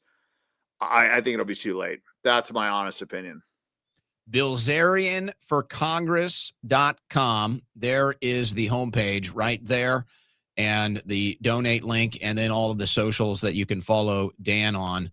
Well, Dan, I think that you're obviously running for the right reasons. And the one thing that you say that I think resonates with many people, which is we need some. This has to be a labor of necessity. This has to be a labor of survival, not a labor of, hey, I'm trying to get famous or rich or grow my profile. You certainly don't need any of that. For you, this is an existential crisis our country is in, and you're stepping up and you're running for Congress, even though the slings and arrows are going to come after you. So I think you've said it all, Dan, but if there's any closing statements you want to make before we let you go, have at it. I'm all good, brother. I appreciate the time and the conversation. This was good. I think it'll help wake people up to the real problem. Well, no doubt about it. And the name recognition of Dan Bilzerian, the popularity, is going to give you something that Randy Fine certainly doesn't have. And so it'll be interesting to watch. I know you're not going to hold back. That's not the Bilzerian way. You're going to get the unfiltered, that's for sure. It'll be interesting at a minimum. And I'm definitely looking forward to the different sort of campaign techniques, let's say, that you use against Randy Fine, because there's all kinds of ammo there. I mean, I don't think the guy's going to be hitting the gym anytime soon. So, that's going to be a fun one. Yeah, he's very hateable. He's very hateable. All right, Dan. Great stuff. Good catching up. Cool, man. Good talking to you, brother. And BilzerianForCongress.com. BilzerianForCongress.com. Man, oh, man. I told you guys. I told you these midterms were going to be the ones, didn't I? I told you. And I said it right to Pastor Locke on that viral interview. I said, you guys got maybe 2 election cycles left until the anti-Israel issue becomes the winning issue. You got maybe 2 left. And I think we're there, guys. I think if it's not this, it's definitely going to be the next one. But I could easily see it being this one. And there's opportunities for it to be this one. All right. Let's close out the second hour of the show. How about that interview? Let's do big numbers on that over the weekend, guys. We'll post that on YouTube and on X. And let's get that going over the weekend, guys. Let's keep supporting the show. Really appreciate that. And appreciate the YouTube numbers that are consistently going up. Really appreciate that. YouTube Owen Report. I almost want to do a whole segment about what's happening in, let's say, social media or content creation, because there's definitely some weird stuff happening that I didn't anticipate, and I'm kind of having to adjust. We talked about the Instagram announcement yesterday, how there's an Owen Schroyer Instagram account now. There's weird stuff going on at X. I'll just leave it at that for now. Still like X, still my favorite app, but there's some weird stuff going on there now, and it seems like the growth potential is now elsewhere, which is just wild to think that that's where we're at, and yet that's where all the evidence is pointing me. But we'll get to that a different day. So just help us blow this one up on YouTube, guys. We really need to build that right now. Help us blow this up on YouTube. We'll post this interview on the Owen Report YouTube account. Let's take a short break, and we will come back with the news and your super chats on the other side. You're listening to the Owen Report on the Win Network.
back to the show with your favorite talk show host, Tits McGee.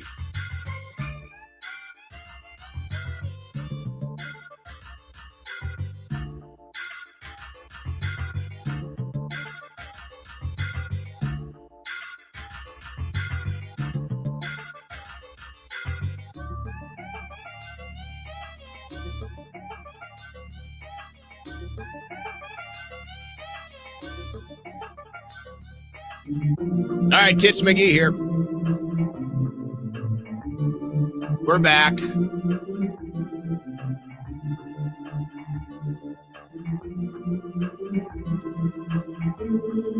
Okay, final hour of the week. Man, we got a ton of news.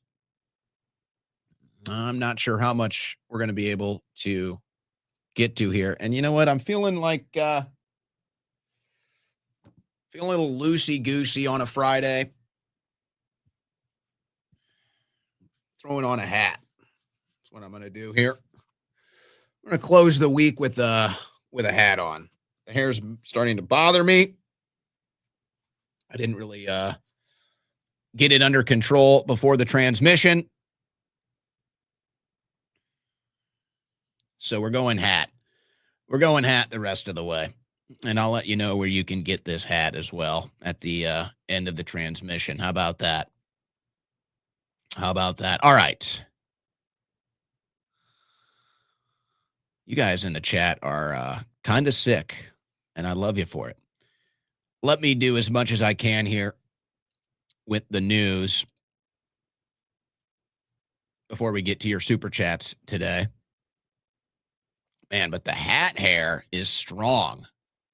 The hat hair is strong today. It was you know, in the eyes and the face. I didn't really have time to figure it out.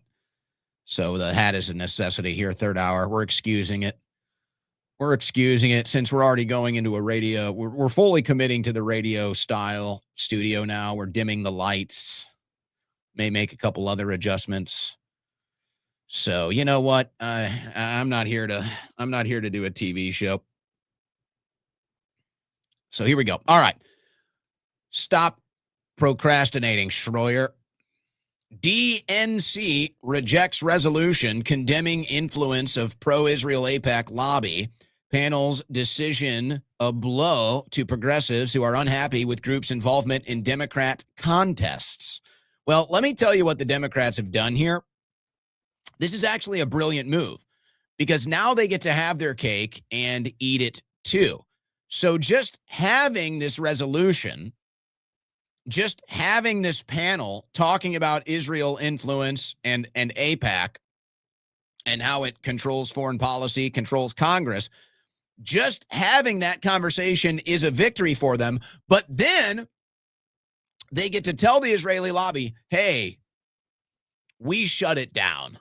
We shut down the resolution. We're still with you guys. So the Democrats are going to find a way to have their cake and eat it too. They're going to take all of the AIPAC money, but they will also be running against Israel in the midterms. Then the question becomes, will that translate into actual policy, or will they be telling their donors, hey, let us get in. We need to run on this policy. And then once we get in, we'll still vote to send you anything you want, anything you need.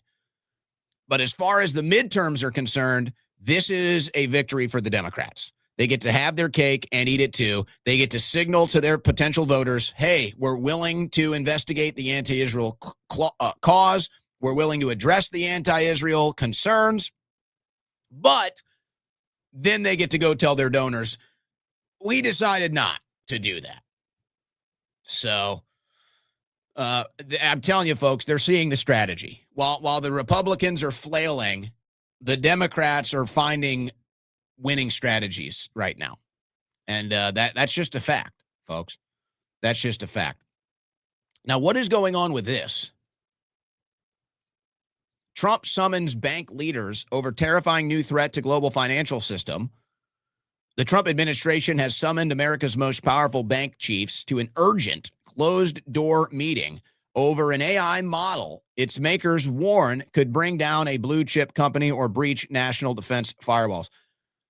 Treasury Secretary Scott Bessent and Federal Reserve Chair Jerome Powell convened the session at Treasury headquarters in Washington, D.C. on Tuesday to address Mythos, a new model from AI giant Anthropic. So it goes on and on and on. They're pumping AI, and then they're talking about the financial system. So all of this is pretty concerning, especially considering what the Trump administration is trying to do as far as cryptocurrencies are concerned. You know, Trump used to come out against a central bank digital currency, maybe not so much anymore. I actually had a discussion earlier today. We're going to air this. We're going to air this at the end of the show. There have been major cyber hacks and attacks that aren't really getting much media coverage, specifically of institutions, government institutions, government infrastructure, and members of the administration that doesn't get much play. So we'll get a little bit more into that. We're gonna play that interview at 6:00 today after I read the super chats. So, but the Democrats know that they can't avoid the issue of the anti-Israel sentiment within their party. And so here's another example. Senator Slotkin, she had a town hall in Ohio, and we keep seeing these videos. The Democrat voters are confronting their politicians on the Israel issue. This happened again in Ohio with Alyssa Slotkin. Okay. A good Xavier student is prepared. So, basically, going back to what was said over here, you have not taken money from AIPAC, but pro-Israel lobbies and their donors have spent $4.5 million on your campaigns. But I do have a question unrelated to that. I just wanted to add that. So I am curious why left-leaning media, well, I guess mainstream media and establishment Democrats are spending energy attacking influencers like Hassan Piker, as has been in the news lately, and why the Democratic establishment is just like immune to criticizing Democratic leadership like Hakeem Jeffries and Chuck Schumer, who are some of the main drivers in the reason that the Democratic Party is at its lowest approval rating in history. Well, a couple of things. First, just to correct the record, I'm not sure what you're referring to on not AIPAC, but the Israel lobby. If you're equating Israel lobby to Jews, I got a problem with that. And that just like you wouldn't say, the Iranian, Iranians, whatever happens, the Iranian government does is what Iranian Americans believe. I think it's really important, especially now, to make a distinction between the Israeli government and the choices that they're making and the average Jew, okay, and Jewish people who donate to campaigns. So I feel very strongly about that. But in terms of wow, she really had that message ready to go. They can't avoid it, folks, but AIPAC is just going to find ways to hide the money. So she can pretend like, just taking money from a Jewish person doesn't mean anything. And I mean, that could be true. There's plenty of Jews that are not favorable of Israel or Netanyahu right now. So, okay, fine, fair enough. But let's not pretend here. Let's not pretend like Marion Adelson or AIPAC or the rest of the Jewish billionaire class fund American politics so that Israel can subsidize its existence off of the United States and buy Congress votes. Let's not pretend that that's not the issue here. But as I said, the Democrats are not going to be able to avoid this. They're going to end up having to run on this issue. And then the Republicans are going to have to play catch up, especially if it becomes the big winning issue. It'll just force the Republicans' hand. Hey, there's another thing Trump is trying to build in Washington, D.C. It's this giant arch, the Triumphal Arch.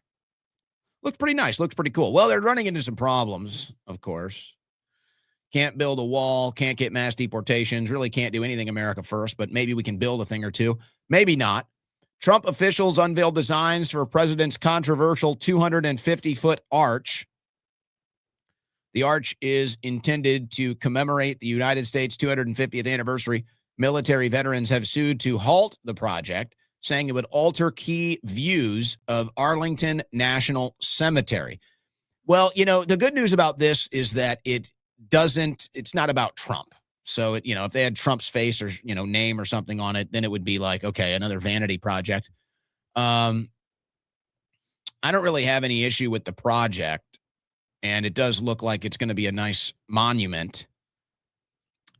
They're saying, you can look at a map here.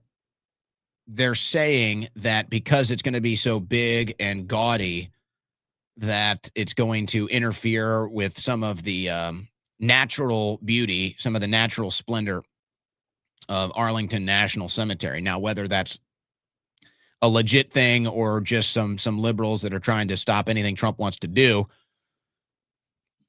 I guess you can have that conversation.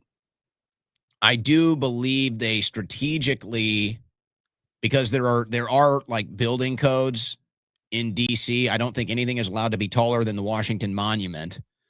There might be a footage, if you know anything about building zones, sometimes there's like an actual height that you're not allowed to build higher than. So that's why you don't see any big skyscrapers in DC. The rules might be different when you're on the other side of the Potomac. And so maybe that's why they decided to put the bridge, or rather put the arch over there. So, yeah, looks like this is going to be another uphill battle for President Trump. And you know what's going to be ironic?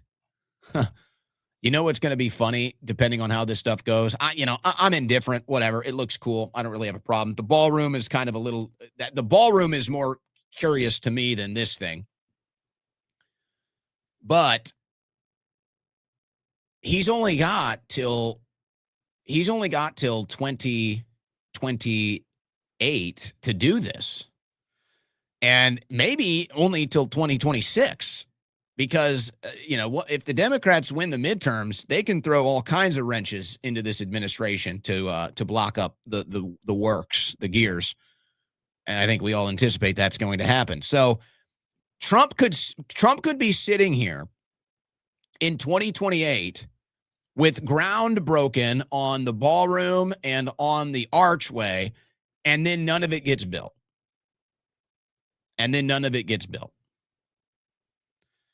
Which it's like, again, the ballroom, that one I'm a little skeptical of.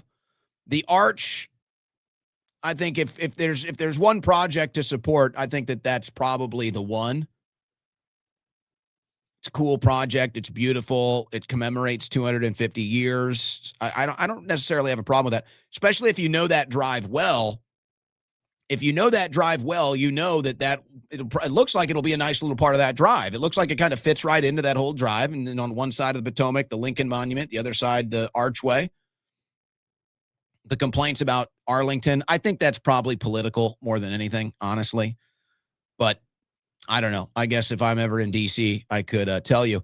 But he's sitting here, and he's going to break ground on a ballroom. He's going to break ground on an archway. He can't even build the wall. I think we've given up the wall. Are we even talking about the wall anymore? So we can't even build the wall. Apparently, we can't get the money for the wall, but we got $100 billion for another war in the Middle East. So it's all just, honestly, it's comical. It's a damn clown show.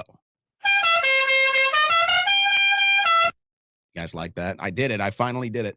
So it's a damn clown show. The ballroom. It's going to be an eyesore. Who knows if he can get it? So it's like he's got these big grandiose projects. He can't even get them done. And it's almost symbolic of America first. It's like that's the symbolism of MAGA. It's like, here's the wall, didn't do it. Here's the archway, didn't do it. Here's the ballroom, didn't do it. But what did you do? Well, we certainly bombed the Middle East again. We certainly bombed whoever Israel told us to bomb again. We certainly did the bidding of Israel again. Like that, nothing can stop that. Nothing will stand between the United States getting used and abused for Israel's interests. But ballroom, no. Archway, wall, what wall? I don't know. It just exposes the whole thing, quite frankly. Now, yesterday, obviously, the big Truth Social post from Trump did not go over so well on his own account. I'm not going to sit here and read all the replies, but let's just say negative, ladies and gentlemen. Let's just say Trump's Truth Social post yesterday was not received very kindly on his own Truth Social account. Truth Social account, rather. So that was probably a mistake.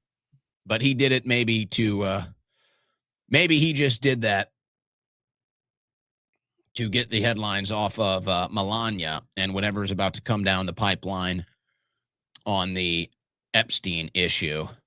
Let's see. We got Zoran Mamdani. He walked 6 miles home from his office the other day. He was getting nothing but hugs and hand pounds. How many politicians do you think could do this, by the way? I'm just curious. How you doing, man? How you doing? Hi, guys. Hello. How many politicians could do this? Who could just walk the streets and be like and hugged? In my head when I was coming, I was like, you know what? I'm going to email him. I'm just curious. How many other politicians could do that? Just walk the streets with minimum security, walk 6 miles home, and be treated like a celebrity when they do it. It's like nothing but love. I'm curious. Oh, by the way, back to the Democrats and the Israel issue. Here's Governor Shapiro basically kind of hammering Netanyahu. I want to speed through this stuff, so I'm not going to play the clip, but pull quote it. Netanyahu is someone who has been leading Israel down a dangerous and isolated path. I think he has made Israel more isolated in the world community. He was the leader of Israel who wasn't minding the shop when October 7th happened. So Shapiro now taking an anti-Netanyahu stance ahead of this midterm election cycle. Whoa, telling you folks, the signs are everywhere. Never doubt me. Never doubt me. One of the train railway bridges that the U.S.-Israel bombing campaign destroyed has been rebuilt in Iran. The Yahyabad Railway Bridge in Kashan in central Iran, blown up by the U.S.-Israel strikes. It's already rebuilt. Meanwhile, we still can't rebuild the Francis Scott Key Bridge. Basically can't even get that done. So that kind of gives you an idea of, well, just everything, I guess. Just everything, huh? Let's see. Well, Netanyahu certainly wants more bombs to drop. Netanyahu requests delay in his corruption trial testimony. He wants another 2 weeks. How convenient. Prime Minister Benjamin Netanyahu has asked to postpone giving testimony in his long-running corruption trial that was set to resume next week, citing the ongoing security situation because of the war with Iran. So he needs more time, so the war must go on. He also came out and declared Spain an enemy. And he said that Spain is now an enemy of Israel and that Israel has the most moral military in the world. And so now Netanyahu is targeting Spain. So look out if you're in Spain. You might be getting bombed soon now that Israel declares you the enemy. So be careful with that. Yes, they did. They did arrest the American that leaked, that unintentionally leaked, kind of got screwed by the reporter. Former Fort Bragg employee charged with leaking classified military information to journalists. She was having conversations with the journalist. He wasn't supposed to publish it. He did. They traced it back to her. She's in jail. Courtney Williams is in jail. But the Israeli that leaked it, he's all good. No problem with him. Amit Segal, reporter close to Netanyahu in spotlight as Trump slams leaker and F-15 pilot rescue from Iran. The Israeli that leaked it, he's okay. No cause for concern there. The American that leaked it, jail. Traitor, jail. And it doesn't matter that Courtney Williams, the American, is a veteran, a mother. No, she needs to go to jail. But the Israeli, he's okay. He can stay outside of the prison walls. That's okay for him. This is an interesting thing from Brandon Tatum. Now, Brandon, in the most recent, let's say, months, Brandon has kind of in this divide, let's say, inside of MAGA, inside of Trump's base, inside of the right. Brandon has gone all in on the kind of neocon Israel side. And I like Brandon, whatever. He gets a lot of heat for it. But so he clearly made that decision, or maybe he made a deal. You know, we all know Project Esther and all the money. I don't know if that's why Brandon did it or if he really believes it. But that's the decision that he decided he was going to go in that direction for his media career. Listen to this. I mean, folks, like this is, I'm not even sure how to plate this. All I can do is present it to you. Let's listen to the opening here. One thing that I don't realize, or at least I didn't consider, was the residual effect of war, period. Whether it's in Ukraine, whether it's in Iran, whether it's in, you name it. I didn't really consider that when we drop bombs over there and we blow them to smithereens, that some of that stuff residually comes back to the United States of America. Every war. Duh.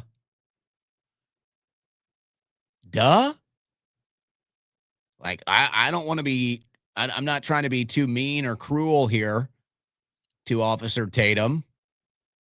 I'm okay to have political differences and still get along with people, but really? And I do want to draw a larger conclusion here because there is a consistency to this. And I'll at least credit Brandon for saying it because most others won't even say it.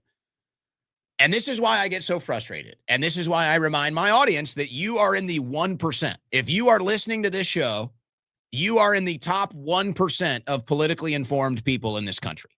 You are top 1%. And that's not even a brag about me. You can disagree with me. The reason why people on the left and the right tune into my show is because I actually go through news. And even if you disagree with maybe the directional conclusions I reach, you at least know that it's coming from a place of understanding. So this is why I get so frustrated. And you can go back. Rush Limbaugh warned about this for years. What social media was going to do to the political conversation. He ended up being right.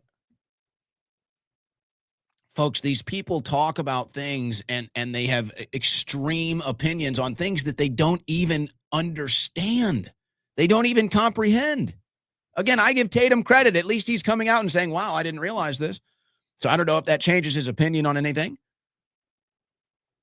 But it's just like, folks, you understand that's the problem here. And I'm not somebody that's saying, hey, look, if you want to do a political podcast or, you know, you want to try to do this, then that's fine. I'm not going to sit here and gatekeep the media. All parties, welcome. Good luck. Join and enjoy the struggle. Enjoy the competition. I'm fine with that. But what I've learned is I don't even necessarily think it's like a training thing.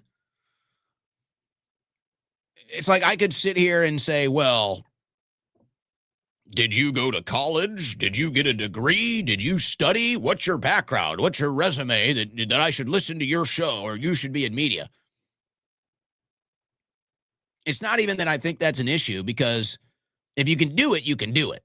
And anybody can do the research.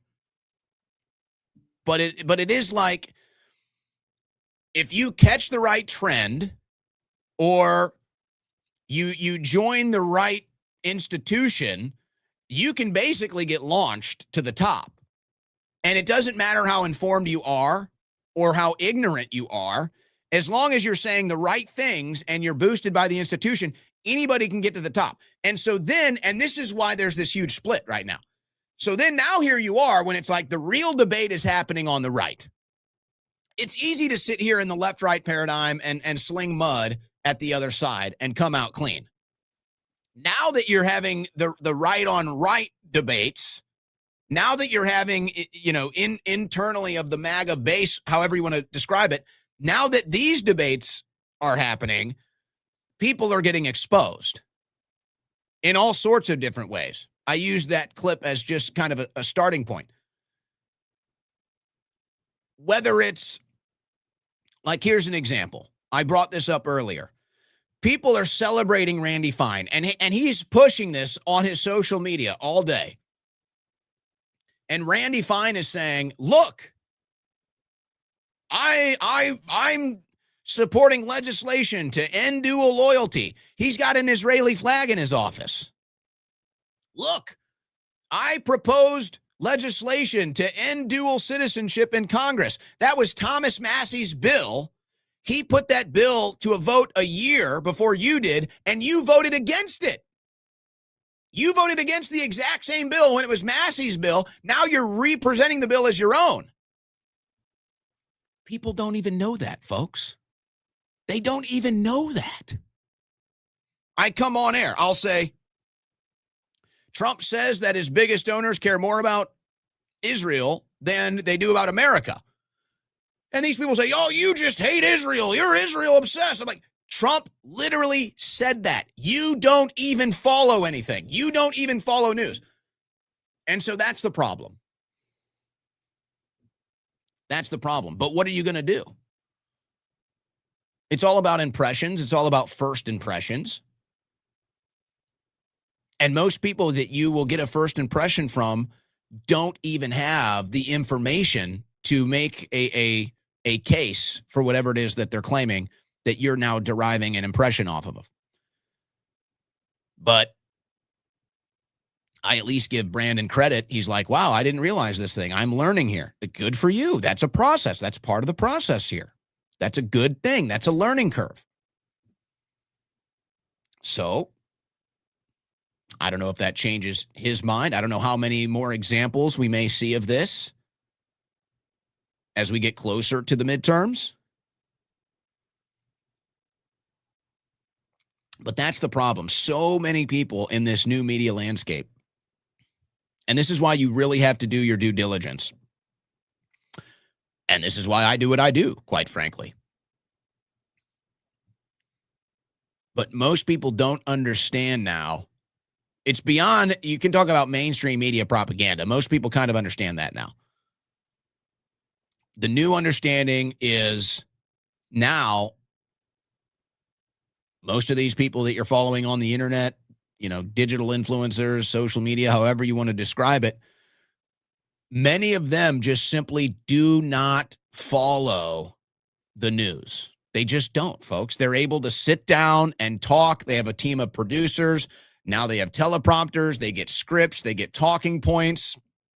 They're not presenting anything that they've actually been able to consume and understand and comprehend.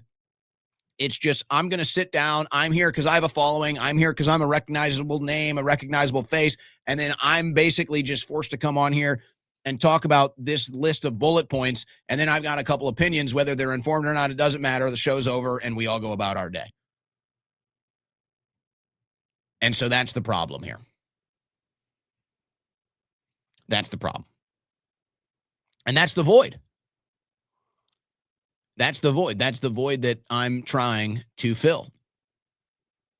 So just know it. You guys, most of you guys probably do. But again, it's like, not to be insulting, but it's like, how, I mean, folks, that is, I didn't realize that the wars will impact our country. It's like, oh my gosh. Oh my gosh. How are you going to sit here? How are you going to sit here as a member of the media? How are you going to sit here and engage in geopolitical debate and conversation, and you don't even realize that these wars affect our country? It's like, wow. Okay. Hey, you know, they've got the Iranian babes out again. They've got all the Iranian babes out again trying to convince you to support this war. That's what they do now. In case you haven't noticed. So there's another one here, but I want to show you just to never doubt me, folks. Never doubt me, folks. So here's one of these Iranian babes that they have promoting this war. Do you see what she's doing here? Little Tara with the Iranian flag. Do you see what she's doing here? She's burning the flag. She's burning the Iranian flag. Tell me, guys, who does that in America? Who burns the country's flag in America? Is that the left or is that the right? Mm-hmm. What have I been saying about this war? What have I been saying? There's more proof. It's leftists. It's liberal. They're the ones burning flags. They're the feminists. So, I don't know if that really matters about whether you want to support it, but this is a leftist cause. It's a leftist, liberal, progressive cause, and the right wing supports it in America. It's crazy irony. It's crazy irony. All right, more stuff on the Charlie Kirk news today, but this was from yesterday. So they're still mad at this Daily Mail story. Bullet used to kill Charlie Kirk did not match rifle allegedly used by suspect Tyler Robinson, new court filing claims. Now, again, so here's Seth Dillon from the Babylon Bee, which is not funny anymore. The Babylon BB is funny now. See, the Babylon Bee has a problem. They have a loyalty to Israel, and so now they can't be funny because their loyalty to Israel is prioritized over being funny. So now there's a new one called the Babylon BB that actually is funny if you're looking for that type of a content.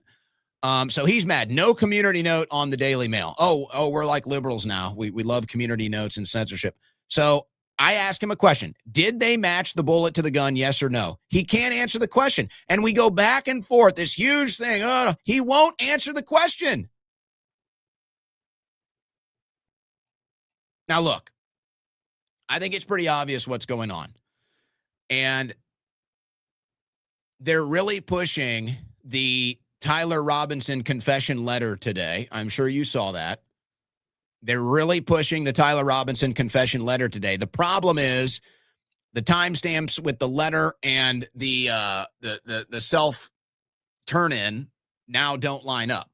So apparently he wrote the letter after he turned himself in now, which we have no video evidence of him turning himself in. And the cop that supposedly turned him in he's quit.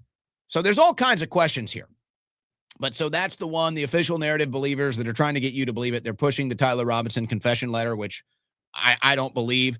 But again, that's not really my big issue. My issue is, why haven't they shared the video of him getting on the roof and taking the shot? That's my issue. I don't really think it needs to go any further than that. Because that's the ultimate, we can look at all the different angles. To me, that's the ultimate angle. You have the video of him getting on the roof and taking the shot, but then you only show us him running off the roof and jumping off. Why? There's something that's just, so it just doesn't add up. You can talk about the exit wound, the entry wound, the 30-06. You can talk about George Zinn there. I mean, there's all kinds of other stuff that makes you not believe the official narrative. But to me, that's the one that it's okay, I don't really need to go into the details. But here's obviously what's going on. I mean, let's just be honest about it. This doesn't have to be, there doesn't have to be vitriolic or, I told you so or you're wrong. Let's just lay it out neutrally. Let's just be honest about it.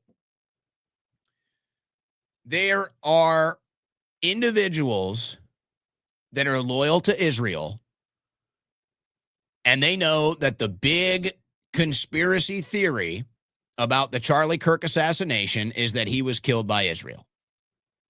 So they are desperate to try to disprove that. That's what this whole thing is all about.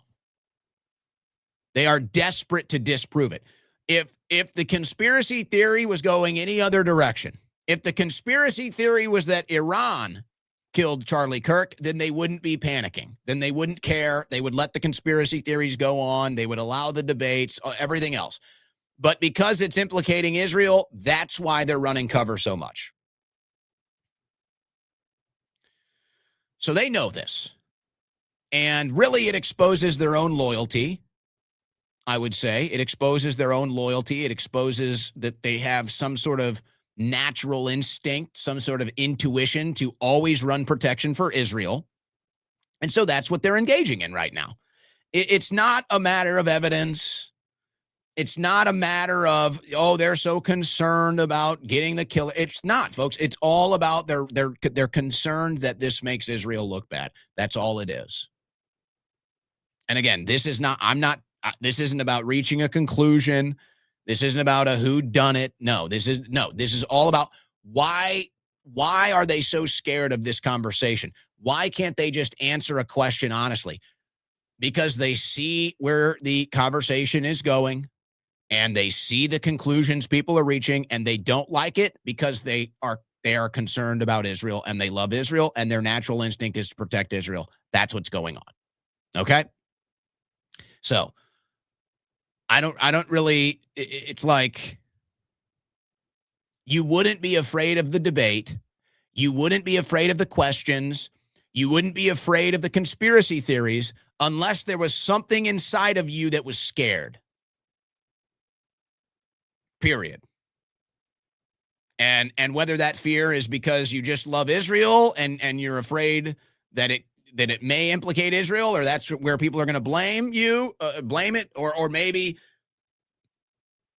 you do know something.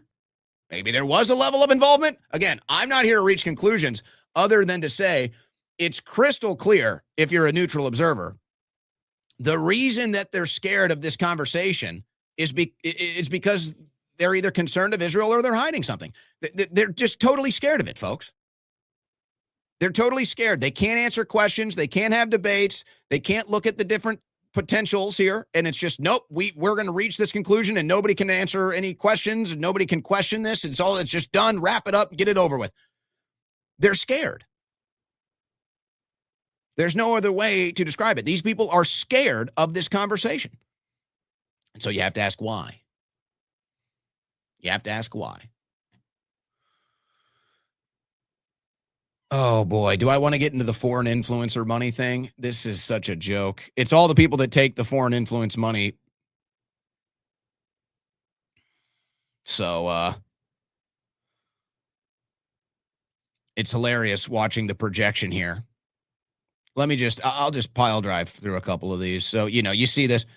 The United States to investigate American influencers taking foreign money. It's all the foreign loyalists that are making these accusations. And then again, the Trump advisor, Alec Brusiewicz, again denying it, saying, I'm not aware of any such investigation, but I would support one. Again, here's Graham Allen, total Israel shill, total woke right hack. And so it's all the woke right hacks. It's all the Israeli shills accusing everybody else of taking foreign money. And yet they've never presented any evidence. So, what I find hilarious about this is it's the right-wing Russian collusion. How do we put this into words? It's like we use the woke right, and it's fair and it's accurate, but it doesn't really fully explain. It's like the right has become the left. It's more than just woke. It's like the left was doing the Russian collusion thing, and they said anybody that supports Trump is, taking Russian money. They're Russian agents. They're Russian assets. We all went through that. We all knew it was BS. And then, so there it was. It came and went. It was an election cycle conspiracy theory. It was election cycle slop, election cycle bullshit. Okay, came and went. And now the right is doing it. It's like, oh, you don't support Trump? You must be a foreign agent. You're taking foreign money. You're taking Qatar money. You're taking Iran money. You're taking all this money. And none of it's happening. It's the same thing as Russian collusion. It's just like we had to sit here, and it's all the same people, by the way. We had to sit here and get accused of being Russian agents. We had to sit here and deal with these wild-eyed accusations of Russian money, Russian collusion, Russian influence. None of it was ever true. Okay, now they're coming back, but it's the right. It's the right. It's Qatar. It's Iran. It's the Muslim Brotherhood. It's still all fake. It's still all made up. It's all fake, except now it's coming from the right. So it's really a wild thing to go through. And maybe it's more of an experience if you're actually in the media dealing with this. Maybe you guys see it. Maybe you don't. But it's like we've now gone full circle with woke left and leftist talking points to now it's woke right and right-wing talking points. And it's never, none of it has ever been true. So it's like Trump has become the right-wing Obama, and now Trump supporters have become woke right libtards. And they don't even, it's just like, you guys are the exact thing that you used to stand against. Honestly, I don't know how else to put it. You guys are, it's woke right. It's, I don't even know. It's not, woke right doesn't describe it enough. But you guys are doing everything the woke left did for years. You guys are doing everything the radical progressive Democrats did for years. You guys are the exact same thing. You just wear a different color. That's it. That's all you guys do. You just wear the color red. They wear the color blue. Everything else is the same. You're uninformed. You're misinformed. You're propagandized, you spew propaganda, you make things up, and at the end of the day, you have no freaking clue about anything. So I don't even know what you call them, honestly. Neocon doesn't do it. Woke right doesn't do it. It's so perfect. It's so like spitting image. It's like, wow, everything we went through with the woke left, we're now going through the exact same stuff with the woke right. It's the exact same stuff, and they can't even see it. So let's just move on, because it's just like, how do you even properly explain it? How do you even properly explain it? Let's see if there's anything else. Trump is dismantling the Forest Service. Closing facilities right before fire season too. So that's smart. Good job, Trump. I'm sure that won't come back to bite us at all. Oh, big data fights. I'm going to have to deal with that later. Ninth NASA scientist dies linked to secret space programs. Nine scientists linked to secret space programs have died. That's suspicious. Justice Department opens investigation into NFL anti-competitive tactics. Okay. I think that's all we need to do. Okay. Let me do this, and then we're going to go to the super chats. This debate just got bigger and more important. And I know I announced this earlier, but I didn't really do a proper announcement. On April 27th, I will be debating Andrew Wilson on whether or not the Trump presidency has been successful.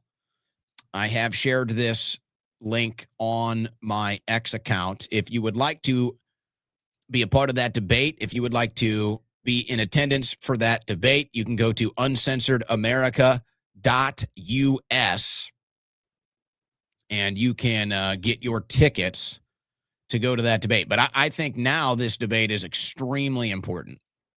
It might have just been kind of considered fun before. Now I would say it has extreme importance considering everything else that's going on. So if you're in South Carolina or the area, I hope you can make it. You can get your tickets at uncensoredamerica.us. And to have you there supporting me would be awesome. It would really mean a lot. And we can say hi, shake hands, take a picture if you're so inclined afterwards too. We like to hang out afterwards. So, but I think that pretty big debate now, considering everything that's went down since we agreed to it. Pretty big debate. And I think it'll be good too, because Andrew and I get along. I guess I could say we're friends, but I think that makes for a better debate, because we'll be able to really go in and, get nasty if we have to, but at the end of it, shake hands and say, that was good debate. So looking forward to that at the end of the month.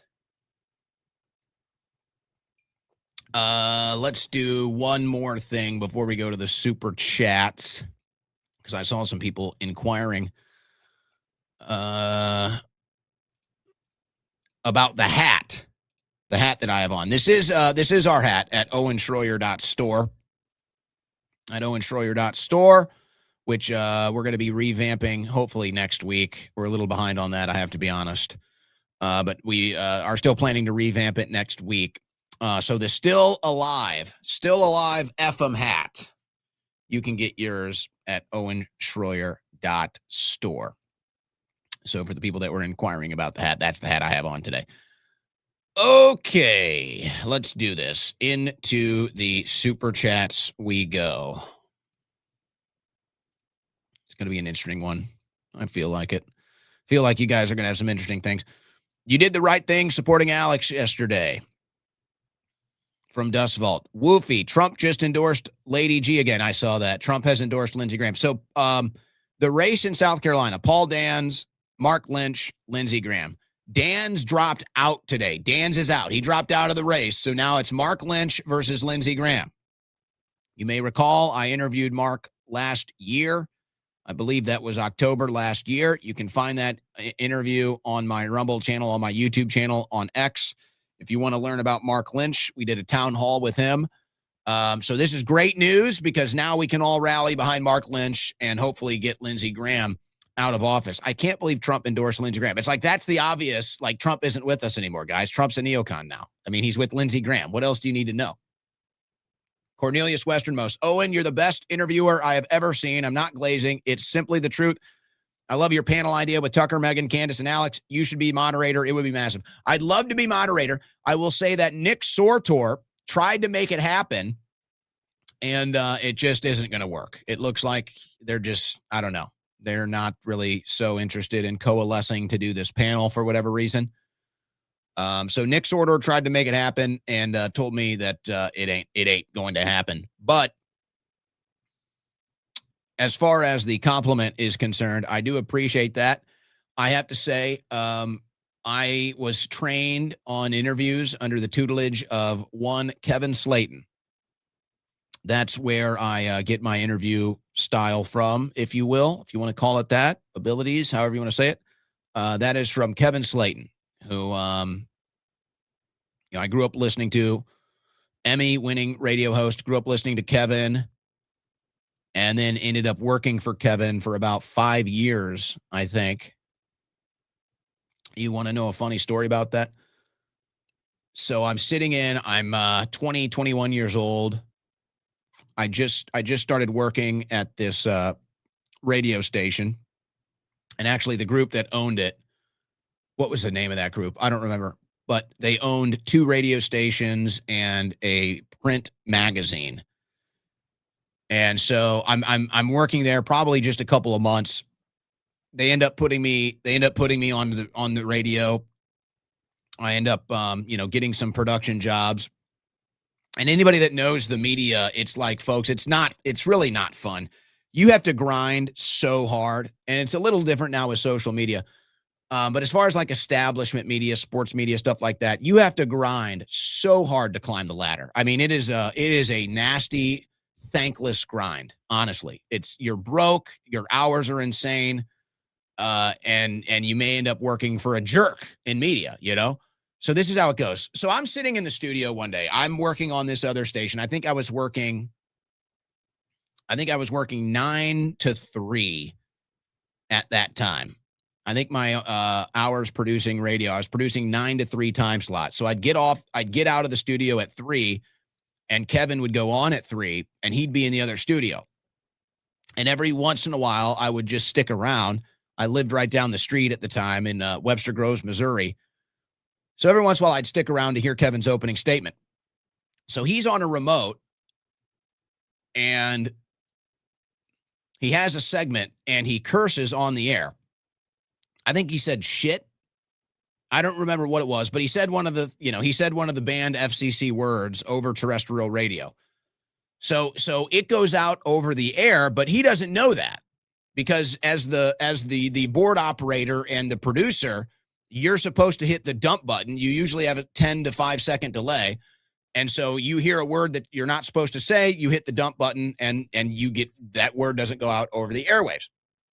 So Kevin's board op and producer missed it. So Kevin goes into break and he goes, hey, and the guy's name was Clayton, who ironically ended up hating me for years, but I could explain that in a second. So he goes, Clayton, did you get that? You got that, right? And he's like, oh, no. And in Clayton's defense, he had a bunch of people distracting him. But still, he didn't do it. So that was like one of the main things you have to do. So Kevin gets pissed. And if you know Kevin, you don't want to make him mad. So he starts ranting and raving through the break. And then Clayton gets into his ear and he says, hey, Kevin, the break's almost over. And he goes, oh, no. Kevin's like, oh, no. Don't throw it back to me. Don't you throw it back to me. I'm not going on air till you're fired. I don't want you behind my board anymore. I will not go on air until you are out of the studio. So I just happen to be there, and I know how to work everything. So I step in. I'm like, hey, I'll do it. And I had somewhat of a relationship with Kevin at the time. So I'm like, hey, I'll do it. I don't mind doing it. So I step in. I'm like, hey, Kevin, it's Owen. I'm going to run your show the rest of the day. He's like, is Clayton gone? I'm like, yeah, he's gone. Don't worry. I got your show the rest of the day. He's like, all right, good. So we finished the show. And then after that, Kevin was like, I don't want anyone else but Owen. I don't want anyone else on the board but Owen. And then I ended up working for him like 5 or so years. So just a little story time here on a Friday. That's who I got my interviewing skills from, was Kevin Slayton. That's who I studied how he did interviews and learned and try to mimic the way he did interviews. So that's your long story time answer to that question. But it's funny, and this is the case probably in anything, but people knew. So many people at that office ended up hating me, which is too bad. But there were people that worked there for like years, and I pretty much leapfrogged like a dozen people in my first couple months there. And so it just drove them mad. They hated me for a long time, which is really too bad. But, I work in media. You guys don't anymore. So that's just what happens, That's just what happens. But it's all, let's humble ourselves here. It's all thanks to God's grace and God's blessing. So long-winded answer there. Just doing a little story time here. Just a little story time. Captain Arn, Iran released footage of ambassadors in Italy, Germany, France, UK watching Mossad shooting at civilians and causing riots. Explains why NATO didn't get involved. We couldn't even use their airspace. Yeah, well, you know who called that first, Captain Hard, don't you? Right here. Everyone else said, oh, we're going to have NATO on our... No. We bought them brand new Ferrari and Levin crashed it. Oh, you're talking about that's MAGA? Yeah, MAGA was the Ferrari, and then Levin just drove it off a bridge. Candace open letter to Trump in 20 minutes. I saw she was going to do a statement. I guess that just happened an hour ago. Deleted for privacy. Epstein boasted of his Angel's Trumpet, a plant known for making people submissive, suggestible, and compliant. Did the deep state Mossad come up with a modified version? Explains Trump's 180 otherwise. Yeah, the trumpet plant, and we had a botanist break that down, and if you've ever seen the movie Blink Twice, I feel like maybe that's where it comes from, is the movie Blink Twice.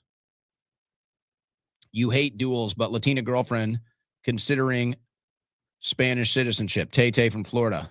Sounds like a personal problem. I'm convinced Trump had Virginia Giuffre offed.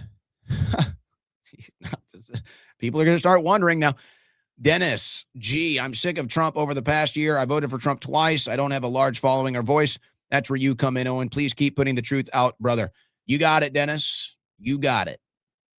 Bad Boy Channel. If Trump and the GOP are the only way forward after how they betray America, we are damned if we do, damned if we do not. Exactly. And people are they're opting out. Spain, anti-Israel, allows Spanish ships through strait. If you're putting flags in your chats, guys, I can't see them. As you can see in the graphic, the flags don't show up. So it kind of makes it hard for me to read these things, FYI. Spirit world. If there's only one word to encapsulate Satanism, it's hypocrisy. Second major tenet equals moral relativism, which enthralls our nation. A Semite means descended from Noah's son Shem, but Noah isn't the ancient historical record. No Noah, no Shem, no Semites, thus no anti-Semites. Our head is spinning now. Logan Misiak. It's Christians versus everybody, actually. You know what? I could do maybe it's not today for the sake of time, but I want to do a conversation about that. Not exactly as you phrase it. I'll just say it like this and move on. You know, I was born and raised Catholic. As I got older, I guess you could say I kind of went, kind of non-denominational Christian, like a born-again Christian type of a thing. And I've never really felt any desire to go back to the Catholic Church.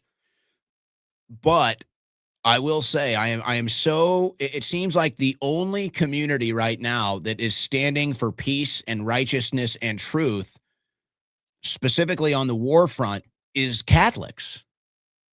It really seems to be the Catholics, I mean, dare I say Muslims too, but that's not in my background. I've never felt more inclined to go back to the Catholic Church as I've felt recently with Pope Leo and with some of the other things that the Catholic community is saying and trying to do. It makes me think about going back to a Catholic church, honestly. Because it was like, I felt that the church was just offering nothing. I felt that the church was not tuned in to modern issues. I felt that the church was either indifferent or not informed or didn't care. And it was just like this process that they go through. It was meaningless. They didn't stand for anything. You know, they aren't trying to move the body of Christ in any direction to help anything. So it's like, well, what's the purpose? And if this is going through the Catholic Church right now, if Pope Leo is influencing the Catholic Church on this right now, it makes me think about it. I got to tell you, it really does. Owen Dan 2028, that'd be fun. What if I just quit the show and did Dan's, Dan's campaign advisor? I wouldn't do that to you guys. Robert, kicked out of 110 bars, but it was never their fault.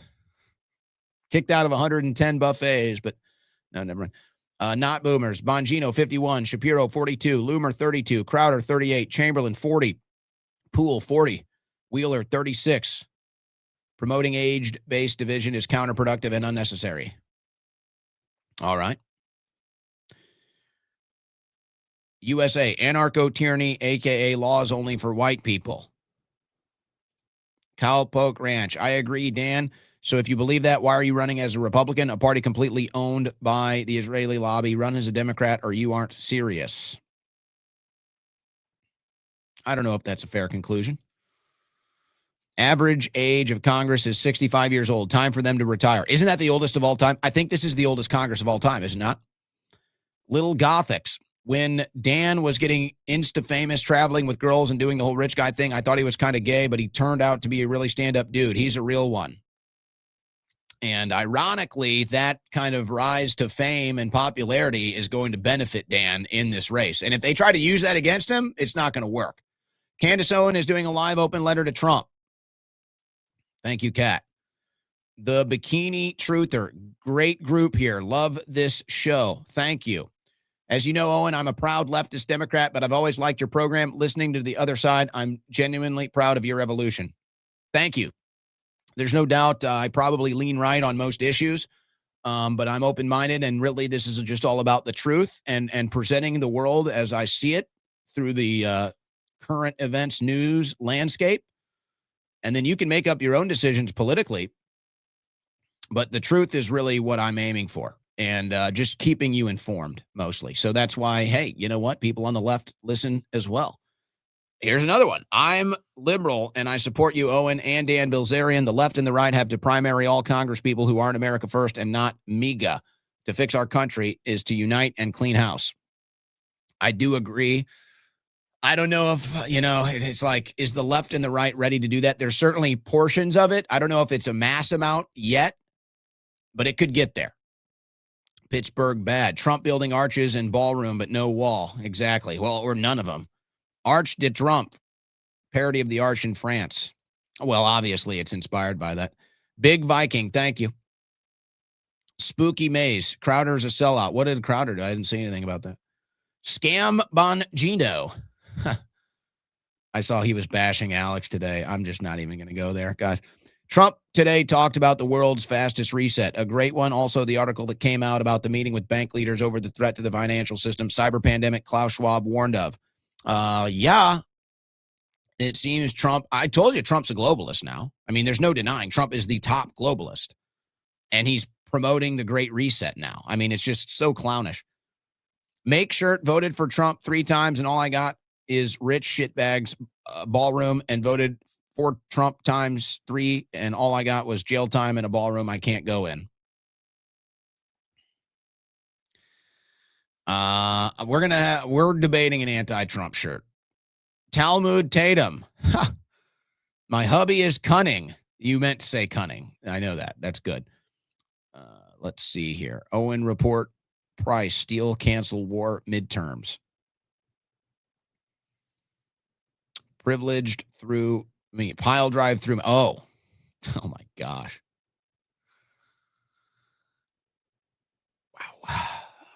Mitch Connor, not going to lie, lifted and pinned the tides during the Dan interview. Stay swole, Owen. No other option, brother. You got to. I think I'm going to get real vain on Instagram, by the way. I've already told you we're going to do slop. So the DMT, I need to wake DMT up here too. Hey, DMT, get ready. You're about to be needed here.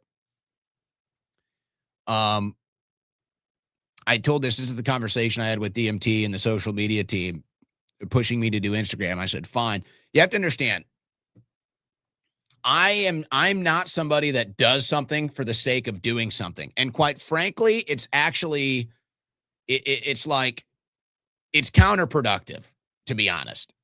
It's counterproductive because what everybody does in media now is just do stuff to do it. It doesn't matter. The value, the quality, it's just all about quantity and just push it everywhere. And I hate that. I hate watering down my content. I hate saturating my exposure. I hate it. I'm against it. I understand why people do it. I just hate it. So they're like, all right, you got to do the Instagram stuff. I'm not going to frickin' do it. So I don't even know what's going on. So I said, all right, well, here's the plan. If we're going to do Instagram, because I'm not on there, I want to formulate a plan. Well, they already had a plan. And they were going to run with it without me, which was fine. That's why they work for me. But I said, here's what we're going to do with Instagram. I'm going to slop it up. I'm going to slop it up on Instagram. I'm going to do pure vanity on Instagram. Like, yeah, we're going to do because that's what I thought Instagram was about. So I sent them a video to post. I don't know when they're going to post it, maybe this weekend or something. It's pure slop. I'm talking about the Backstreet Boys. I mean, just pure slop. But it's like, to me, I'm like, that's the stuff that hits on Instagram. It's like, I'm not trying to, it's like, do I really need to put my politics on Instagram? It's like, what is that going to do? Is that going to get anywhere? So I'm like, I might as well just do slop that somebody might find interesting or funny, and then they find the politics. And then the social media team, they're like, no, we have a plan. We're putting the political videos. You're doing big. Instagram's doing numbers. So you're going to get slop and politics, I guess, on Instagram. But yeah, I think I'll do like gym content. I mean, we're going to do pure vanity, pure slop. And then they're going to put politics up there too. So we'll see. So maybe it's going to be less work, but I'm doing slop. I'm doing slop videos. Yeah. You want to hear my breakdown of NSYNC versus the Backstreet Boys? Follow me on Instagram, Owen Schroyer 1776. Nationalism is a leftist idea, collectivism. So if you're anti-leftist, you're anti-nationalist. Right-wing fools only believe in rugged individualism. I don't know. Nationalist, I don't think it's left or right. I mean, if you want to talk about, are the Nazis left or right? The National Socialists left or right? Probably left politically. I don't think nationalist has any connotation. It's just you prioritize and you take pride in your country. I don't think it's a left or right thing. God bless you, Owen. This was a great show. Thank you, Alex. Hung we low. We are better off with Russia as an ally. Absolutely, but I think we blew that. Red light, meat, and pizza. I don't think anyone should vote at all. Massey strike, no votes. Make it the most impactful thing. Voting polls that are empty will be newsworthy everywhere and a big story. Both sides, no vote. Well, somebody has to win. The slop right. Not bad. Not bad. Not it, though. Woke left of me, woke to the right. Woke to the left of me, woke to the right. Here I am, stuck in the middle with you. Ken Rose, thank you. Angstrom. My dad told my mom he can't be married to someone who is against Trump. That makes fun dinner time. Get Puka Nakua on before next scene. Did you see what they're doing to Puka, by the way? They're making Puka do the apology tour. They're making Puka go to rehab. All for a joke. Then a Jewish person did the same thing, but he doesn't have to go to rehab. Oh, okay. Aiden Ross does it and then makes Puka do it, but Aiden's okay, but Puka needs to be punished. It's so ridiculous, man. It's such a damn cuck show. Owen Schroyer's Brown Sugar.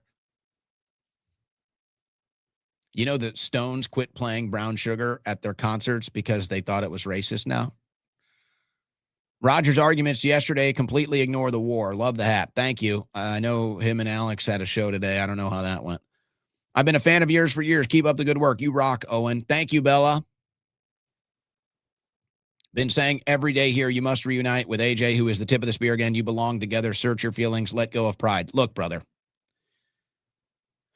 I'm not going to make a big thing of this, okay? So we can still do it in the chat and everything. I don't want to make this a bigger thing than it is, okay? It's really not that big of a thing. Nothing is going to change. But I'll just tell you, as I said yesterday, I reached out to Alex. I said, I'm with you 100%. F him. That was the end of the conversation. That's fine. No big deal. I know that people reached out to Alex and said, hey, you need to reunite. You and Owen should reunite. You should, bring him to the studio, whatever. And he said, nope, not interested. He has no interest in doing that. He hasn't replied to me. So that's all it is. Don't need to make a big thing of it, but there's your update. So it's not happening. It's okay to lapse. You can come home. I did. What are we talking about? Scheffler +2. Oh, was that my pick? Majestic Cam. Oh, I see. I told you I don't know anything about the golf tour. How can you blame me?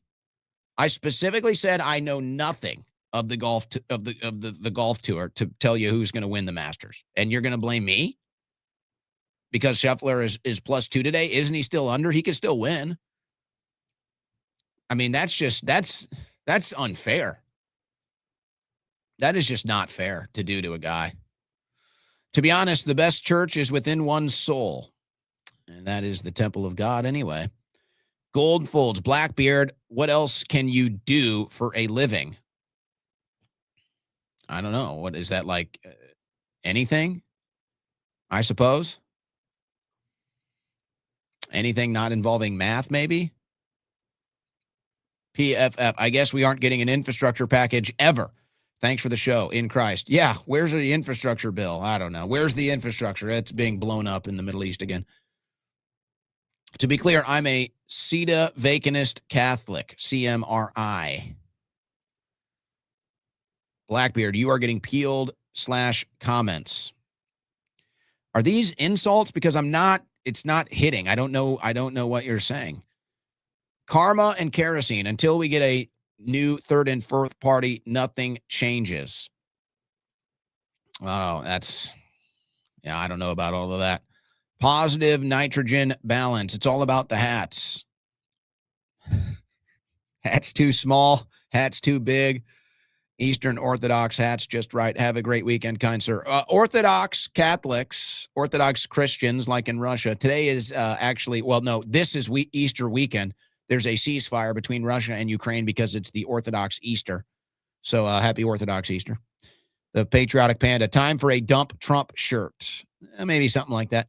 Me mom? I don't know about me mom. Didn't listen anyways. Wink. Well, that's good. I told you not to. My priest knows of you well now. Okay. ID Pine Nuts. 14-year Navy vet, voted for Trump in 16 and 20. On active duty, got out and skipped voting 2024 because I saw this all coming. You're a real one, Owen. Thank you, Pine Nuts. If AJ truly denies you, God will curse him.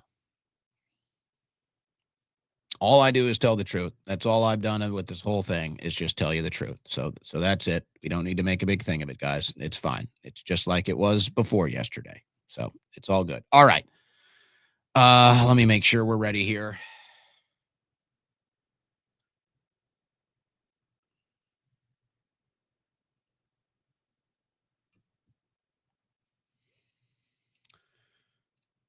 You need more compression. Nasal AF. Maybe. That's not that bad, though. You're overreacting. You're just trying to get in my head. I don't know what it is you're doing. You're trying to get into my head. I'm not really sure exactly what the goal here is. But, all right. Do we have anything else left? Looks like that's going to be it for the super chats. DMT, I think he's gone. He's checked out. He's no good. So I guess I have to do everything myself. Let's see. Oh, we have a sign of life. Hey, I can just do it if you want.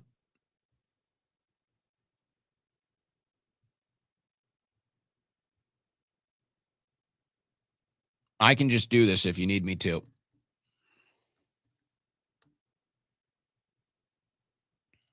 Oh, he's got it. He's ready to go. All right. DMT going to close us out. One more thing before we sign off. Add Joel Skousen to your podcast bi-monthly from Hannibal.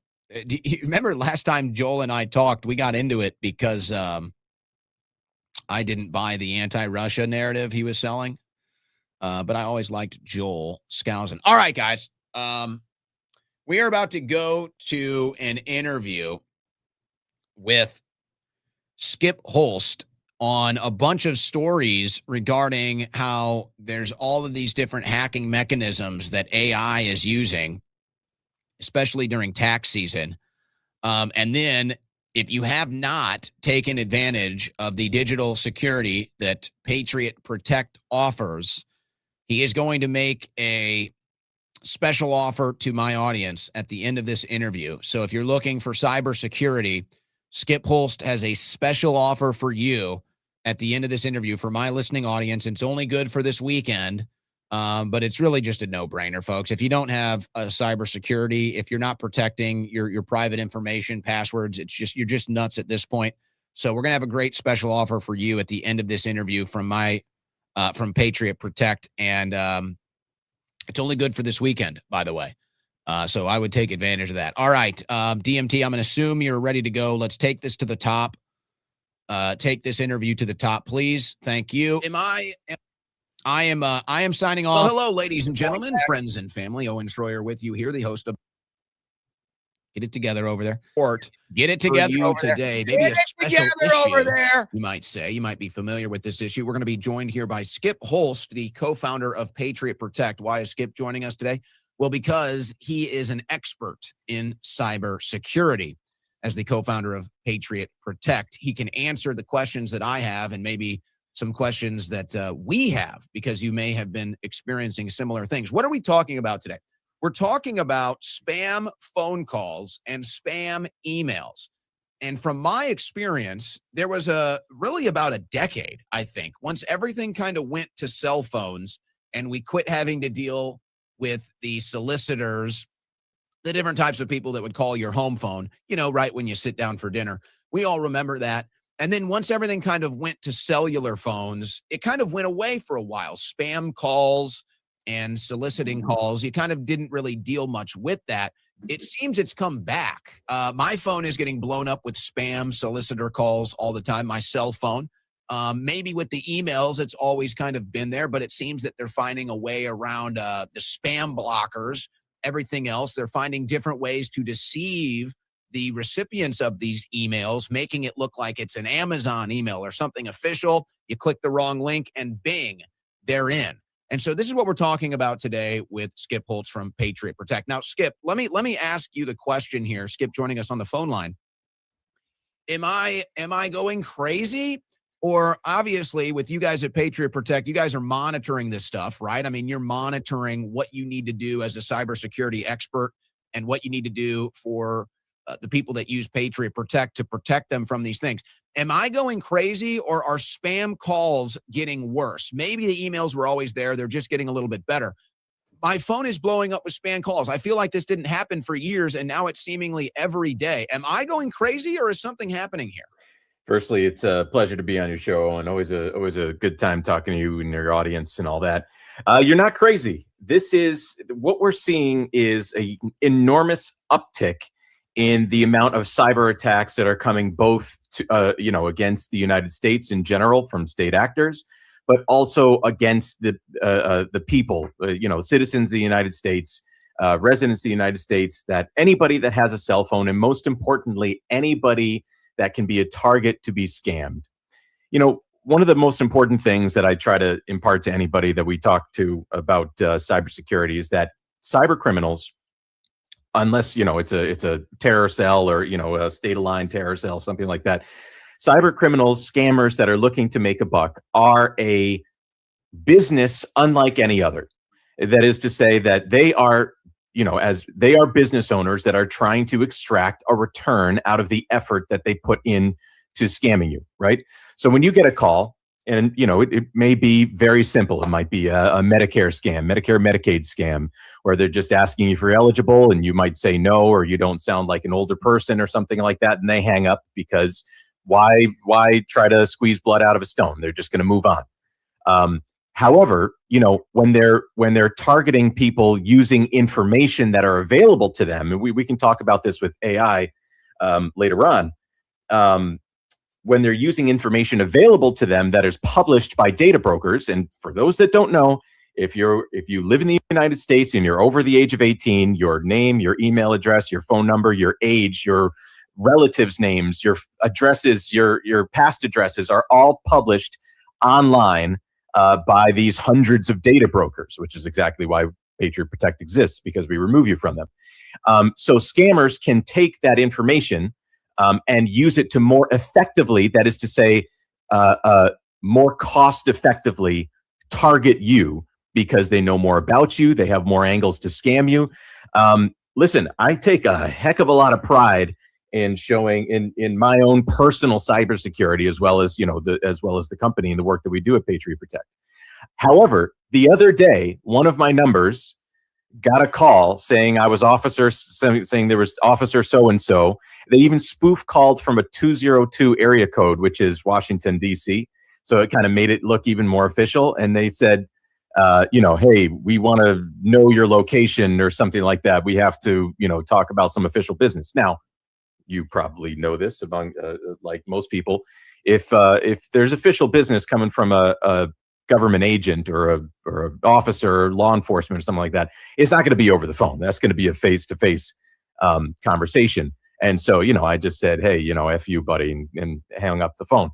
But that can very easily, if I didn't know what I know about cybersecurity, that would really easily rattle me, right? And that is a very targeted, scary thing that can happen to people when you hear a phone call saying it's law enforcement and you're in trouble. Especially, it's gotten quite sophisticated now. I mean, it used to be a lot of, overseas voices. No longer the case. A lot of these cyber criminals have moved their kind of call centers or their employees, so to speak, out of South Asia and now into Latin America. And so it's more kind of familiar to our ear, and that makes it all the more convincing for us to be worried and therefore be able to fall victim to a scam. Spoiler alert, no cop is going to ask you to go to Walgreens and buy iTunes gift cards for them. So do not do that.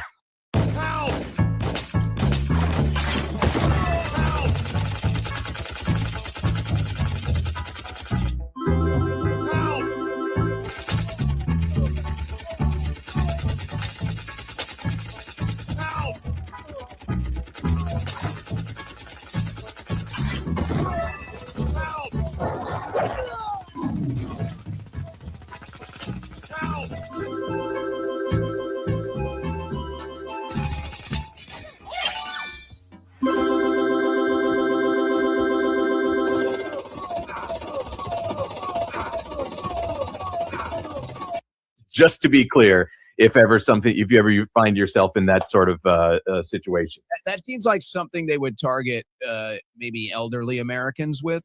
I mean, that seems like something probably a younger American doesn't really respond to, but maybe an older person might fall for something like that. It's very interesting that you say that, because if 10, 15 years ago, I would say that is the case. Now, however, and I don't know if we're really studying this like in cybersecurity world, because like, the younger people, the Gen Z and stuff has lost a lot of kind of socialization and phone calls in general because of COVID and just the shutdowns and everything. There wasn't that phone call understanding. Everything is kind of moved over to text. And so when you get a phone call, it can often be very irregular. I mean, there's lots of younger people don't even have their phone app as a main app in the bottom of their cell phone. They just don't use it as much. So when you get a phone call and it's official sounding, it can actually rattle young people as well. So yeah, I totally agree with you. Like 10 years ago, that would have been the case, that it was like, older people that may not have the the kind of digital experience to be able to field this. But no, we're actually seeing this younger people fall prey to this as well. So yeah, it's across the board increasing because of the cyber attacks that are going on as a result of war and disruption in the Middle East as well. I mean, this is the acrimony and the waterfall of consequences that come from that, which we will talk about, Iranian hacking efforts and the massive breach that happened just this week, is hitting every aspect of our lives. And we really need to understand how important it is to safeguard ourselves as a matter of our daily lives, right? If you put your seatbelt on when you drive, you need to make sure that you have cybersecurity protection in your everyday life. Well, I do want to go to that Iran angle, as it's very timely right now, but I'm going through this. Maybe somebody out there has experienced this. I don't know how rare it is. I did experience this where I had a scam caller try to target my grandmother. She's an old lady. I mean, she's still with it enough, but you get her on the phone and you say your grandkid is in trouble. They can get a little easier to manipulate, let's say, to put it bluntly. And I'm pulling up these stories now. They're even able to use AI voice cloning technology. So for someone out there that you have a public voice like me, it's really easy to spoof your voice. So you might think, well, I don't have a public voice. My voice isn't out there on the internet, on the radio. So that's not really a problem for me. But what we found out is as soon as you answer the call, that's all they need. All that they need is for you to pick up that phone and respond. And now all of a sudden they have a sample to clone your voice. I don't know how common this is, but I would imagine it's a pretty effective strategy. And it's probably like a high success rate is how they view it, if they can actually spoof your voice and fool your family. You're 100% right. I mean, Owen, I remember you telling that story, and it still makes my heart sink, because yes, your voice is very sampleable because of just the hours that exists online and the amount of data that is available on that. So that is a very specific use case. But exactly as you said, this is it breaks your heart. I mean, I'm looking at what you're showing right now. On the screen about children's voices being cloned in this, in order to scam people to make parents believe that their child has been kidnapped because their voice is being cloned. The cost of AI to the cyber criminal and anybody, right, is decreasing such that these capabilities, these hyper targeting capabilities that are also being used by large companies to hyper target us and sell us stuff, is becoming ubiquitous and cheap. And therefore, they are just crazily more effective at scaring us into action that, ultimately just puts money in their pockets. That's what this is. It's, they are a business. But yes, if you get a phone call and you answer it and you say, hello, who is this? That could be enough. That could be enough data for an AI scraping, criminal syndicate to take your voice and call your bank, right? Use voice recognition, which many banks do, to look up your information from one of the data brokers and find your, if you haven't, used a service like Patriot Protect to take you off of this stuff. And you can find relatives' names, addresses, that sort of thing. You can interpolate a lot of information, use that AI scraped tool, and scam. As you said, your grandmother, your mother, your parents, your whatever. Call and say, call your wife and say, hey, I'm in prison. I need to be bailed out. You need to wire money to XYZ.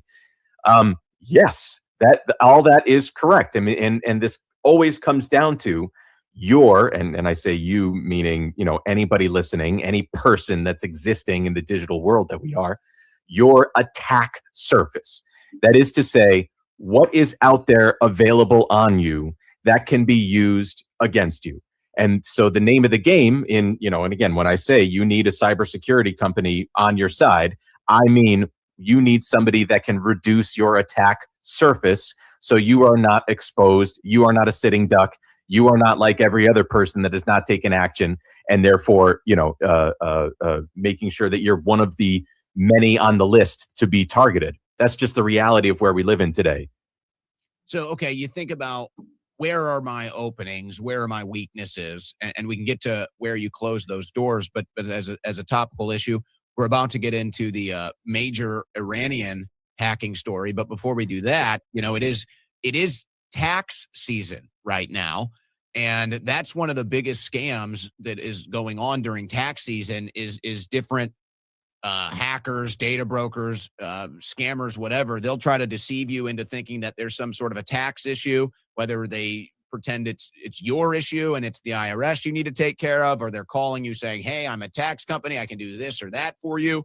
That seems to be something that ramps up in a tax season like we're in right now. Is that something that you guys hear about often? All the time. Yeah. So absolutely. So this is a really important, I hope everyone is listening and understanding the danger that there is right now. So recent statistic came out, this is no secret. Rising costs, gas prices are going insane. In general, we are less wealthy than we were 2-4 years ago, or whatever, right? That means, and so the recent statistic was that 40 to 60% of Americans rely on their tax refund as the largest single check that they get during the year, right? So it's a big influx of money here. It can be. And so the very common tax scam that happens is that somebody files your tax return on your behalf. How do they do that? What do they need for your tax return?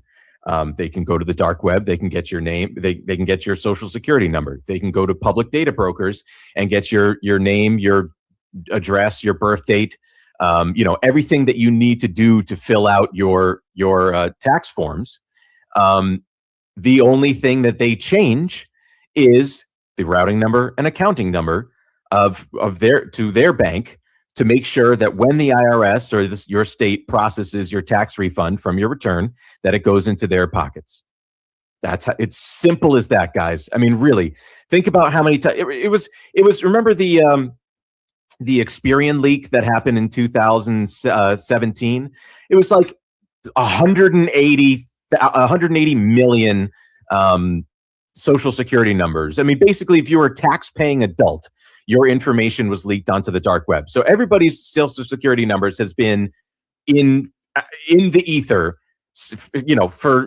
for a long time now. I mean, there's a million other breaches that have happened that have exposed social security numbers. So yeah, of course, this is an extremely common thing, which is why, again, I say, if your social security number is out there, do not allow these scammers to have publicly available information about you, your name, your address, all these core statistics about you available, published by data brokers. It's insane that this is something that we have to continue working towards and talking about. But if you have not taken action about it, you're a sitting duck. I can't reinforce that enough. I do feel it's inevitable, and I'm just saying that from my experience, because I've gone through it multiple different ways. You do feel it's inevitable, And like you said, you lock your doors at night. A lot of people have security cameras now. You take all kinds of things to protect your property, protect your privacy. I don't know if the consumer has fully caught on to this yet. The market is slowly catching up. That's why Patriot Protect exists. But it's only an inevitability, I think, for a lot of people that are not taking proper precautions to protect themselves, that eventually you're going to run into something. You hope it's not big. You hope there's some sort of a fail-safe, but you can't be too sure, because a lot of people that are victimized by this, it can be more than just a headache. It can be even a life-altering, potentially, event. And so that's what we're trying to avoid. That's what you guys try to help people avoid. All right, let's get into this Iranian hack issue. I keep hearing about this. Why are you bringing this up? Why does this concern you?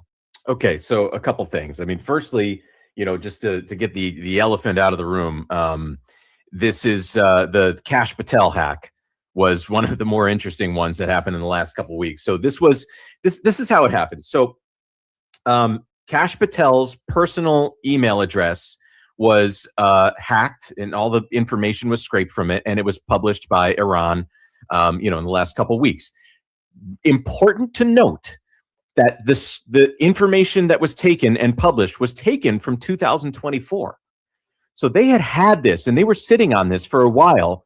And the point being is that they have an enormous capacity to scrape and house a huge amount of data and hold on to it until it becomes important or expedient or, politically or warfare-wise helpful for them to release it. And so guess what? They were attacked. They decided to release this as an act of retaliation. And, to Kash Patel's credit, it was mostly cringy. It wasn't like, there wasn't like, naked pictures or anything in it. It was just him like smoking cigars and like dancing or whatever. So, it was just typical cringe. But, there wasn't, but the point being is that, hey, here is an attack surface for a sitting FBI director that was not locked down. And it just goes to show their abilities, right, that they've been working on, since they really had an awakening of what cyber attacks can do since the 2010 Stuxnet virus that was infected their uranium enriching centrifuges. That was a joint work between U.S. and Israel. That was a big wake up for Iran to say, like, hey, we need to have actual, state aligned or actually state run hacking capability, directly under the IRGC. And that's exactly what they've been working on. And what I hope we'll talk about in a minute is the recent strikes that have happened by Iran. Well, let's get into that right now. I'm pulling up some of these headlines. It briefly made the news, kind of in the whole spirit of war coverage. But outside of that, there really wasn't much attention to the Iranian hacks, and maybe there's some interest to keep those things under wraps, not let the American people think or worry too much about that. So why don't you enlighten us on this story that really didn't go mainstream? Yeah, look, I mean, again, the fact that this came out and then it just kind of landed with a thud, I think just speaks to I don't even know what you would call it, a level of embarrassment or something, or a concerted effort to, say that if that's data that's been scraped from 2024, what else do people have, right? What else do they have? Nancy Pelosi talking about, pharmacy trades or something like that in her personal email box. There's a million different, pieces of information, attack surface that could be out there that really puts people at risk. And I think they really want to take a look at that and clamp it down before that happens. And again, we've talked about a couple things. We've talked about how individuals, regular Americans can be targeted by these sorts of things. We've talked about how it can be an act of warfare against, heads of state or, heads of large agencies of state like Kash Patel. But what we've been seeing now is, again, Iran does not have to fire an ICBM at America to cripple American infrastructure. The Stryker hack is one of the biggest hacks that has happened of note lately from Iran, and that was the first. It wasn't even a torpedo across the bow. This was just a enormous leak that crippled infrastructure. I'll tell you exactly. And this is the difference between cyber criminals and state-aligned, warfare. Cyber criminals are looking to extort you, look to find some return on an investment of their effort by, stealing pieces of your retirement or, your savings, truck, home titles, et cetera, et cetera. There's a million different ways that it benefits them, and they're just doing it for money. That's actually understandable, all right? They're stealing. That's what it is. In the case of Iran and Stryker, what they did was they used a spear phishing attack to an employee that made a mistake, that clicked on the wrong thing and had their credentials leaked, that allowed them to go in through the Microsoft backdoor. And what they did was they took 200,000 employees' information and pressed delete. They took all of these servers offline. They just pressed delete. It's not like they encrypted it and said, send, $150,000 to this Bitcoin address or something like that. This was an act of terror. Like, this was an act of war. This was a serious thing that meant to inflict harm. So what is Stryker? Stryker is a Michigan-based enormous, a multinational conglomerate that provides medical equipment, medical services. And how this was initially found was one of the services they provide is they give ambulance services, emergency medical services, information that can speak from the cardiac monitoring in the ambulance and send it ahead to the hospital, so that as the hospital goes, is anticipating the patient's arrival, they have information of what's going on with the patient's heart and cardiovascular system. That was disrupted in the state of Maryland. The entirety of the EMS and that Stryker protocol that goes between the ambulance and the hospital was taken offline. And that was kind of like the canary in the coal mine that said, hang on, something's going on here.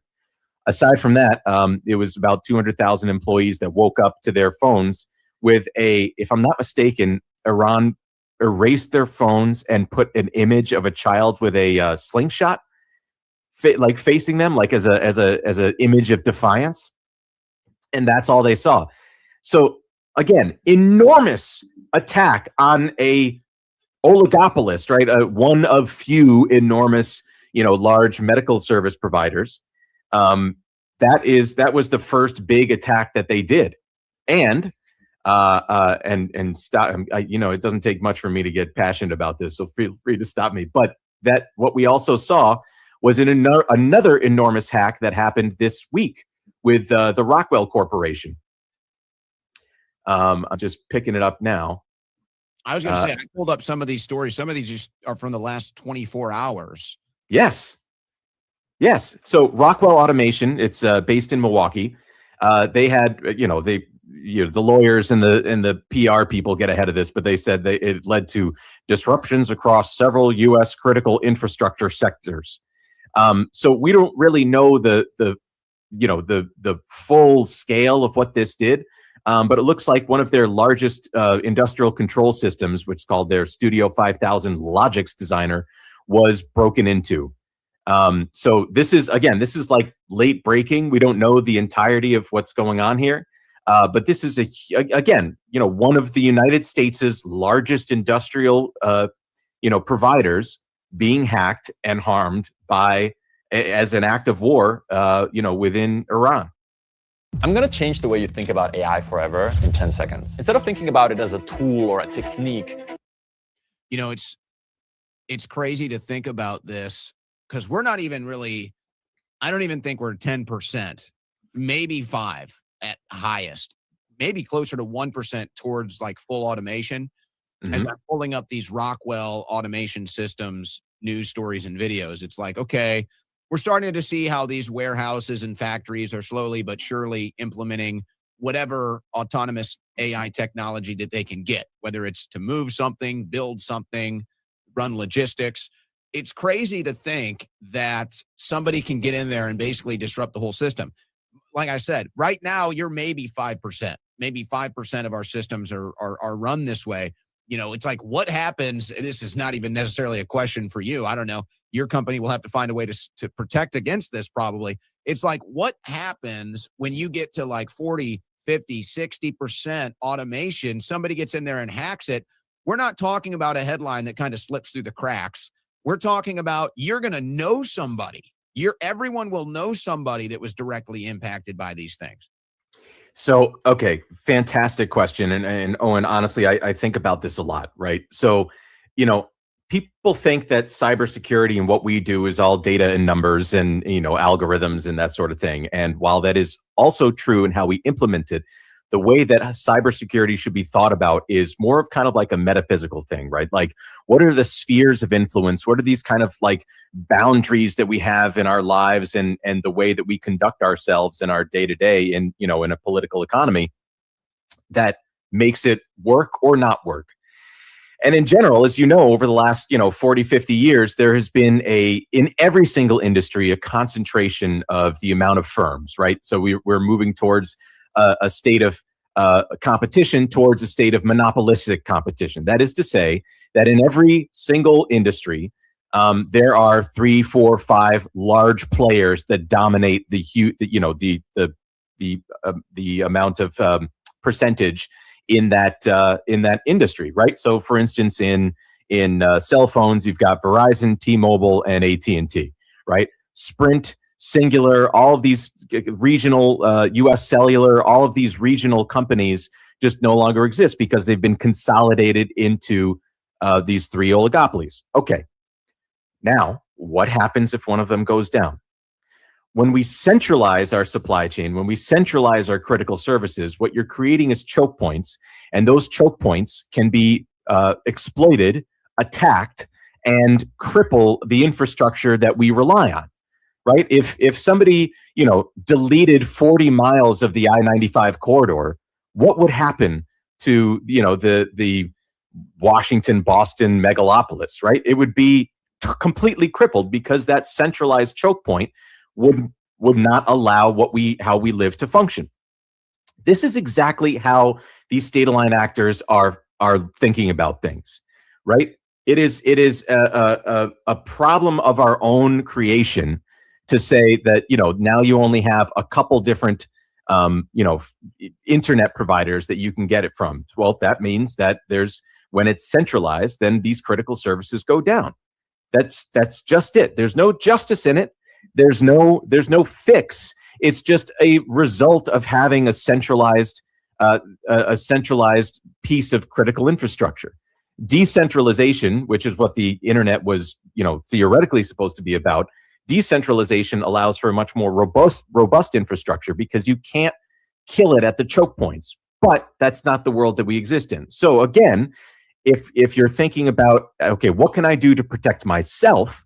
That is where the necessity to protect yourself with, in the case of cybersecurity, protecting yourself with a cybersecurity team becomes essential, right? You put a roof on your house because you don't want to feel the rain when you're sleeping, okay? If you get hacked, if you get affected by, either cybercrime or, whatever Iran or any other state actor could do, and again, we can talk about this either another time or if we have time to talk about the FBI breach that happened as a result of the AT&T backdoor. And again, if everybody might remember that AT&T was hacked in 2024. We see this data all the time in our Patriot Protect blackout, where we look at the dark web and take a snapshot of what you're exposed of. And we see people breached from that AT&T breach all the time. Turns out that was used by the FBI to infiltrate their wiretapping system, and all of these conversations and pieces of snippets of information that was gleaned from the FBI wiretappings program on Americans has been leaked. They suspect by China or Russia, or maybe a joint task force between the two. We don't really know. They're being pretty tight-lipped about it. The question you should ask yourself is, what can I do from an individual, as an individual? And the answer is protect yourself with a cybersecurity service. There's just no way around it. Well, you know what? It's funny. Skip Holst, our guest here, the co-founder of Patriot Protect. Skip, apparently you have such a great broadcast voice. People think that you're AI.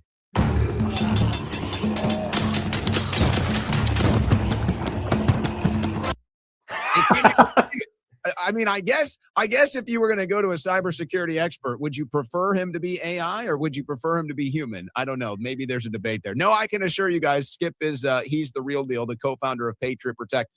And here's the deal, guys, and this is why Skip is on today. Patriot Protect, obviously a sponsor of the Owen Report. We really appreciate that. But Skip actually, he's passionate about this stuff. He cares about this stuff. And so they reach out, Patriot Protect, and they say, hey, did you see this story about the Iranian hackers? Hey, did you see that the IRS is warning right now about scam calls and tax code season? And I said, you know what? I did, but I don't cover it on my show. Let's do a separate broadcast and you can break it all down. So that's what we're doing here. We do care. Hey, look, I don't want you to be a victim of a hack. I don't want you to be a victim of some fraud. I've been a victim of it, folks. It sucks. All right. It just sucks. And you're lucky if you come out of it with no damage done and just time wasted. But you don't even want to do that. So that's what we're trying to avoid.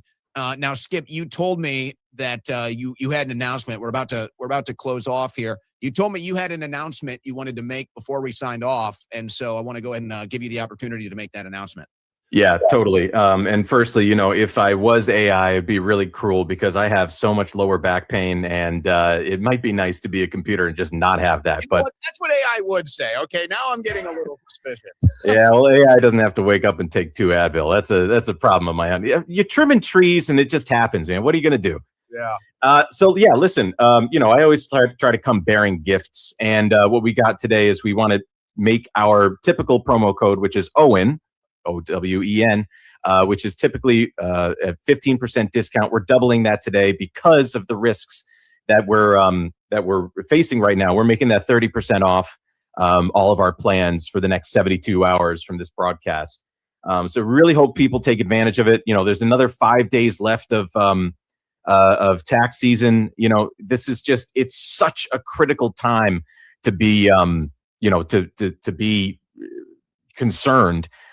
Both from state actors and from just run-of-the-mill cyber criminals, which we're seeing a huge uptick for because of the vulnerability we're all experiencing. So do yourself a favor, get this for, you know, it comes down to like $3.50 a month, like $3.50 a month if you get the annual plan and take advantage of that savings.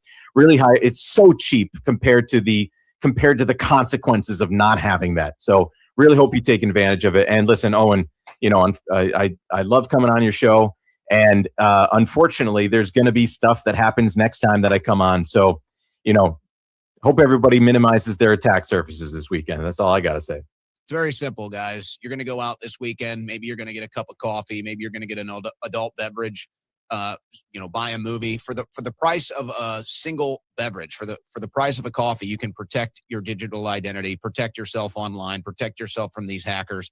It's really that simple. And I just want to reemphasize here at patriot-protect.com/Owen, 30% off all of your guys' plans, 30% off for 72 hours with coupon code Owen. Yeah, that's right. Take advantage. I mean, look, it doesn't get cheaper than this. So like, you know, take advantage of it. Yeah. Well, we love you guys at patriot-protect.com/Owen. 72 hours, guys. You got this weekend to get 30% off. Protect yourself online, patriot-protect.com/Owen. All of their plans, 30% off with coupon code Owen for the next 72 hours. Skip, have a great weekend. Take it easy on those trees. Or maybe I should be telling them to take it easy on you. Yeah, no, exactly. I mean, you know, I'll wear a helmet if I have to, but the lower back's taking the big brunt of the beating. Always a pleasure to come on, buddy. All right, guys. Hey, thank you. Great broadcast, guys. We'll see you next time. Imagine being able to build anything just by thinking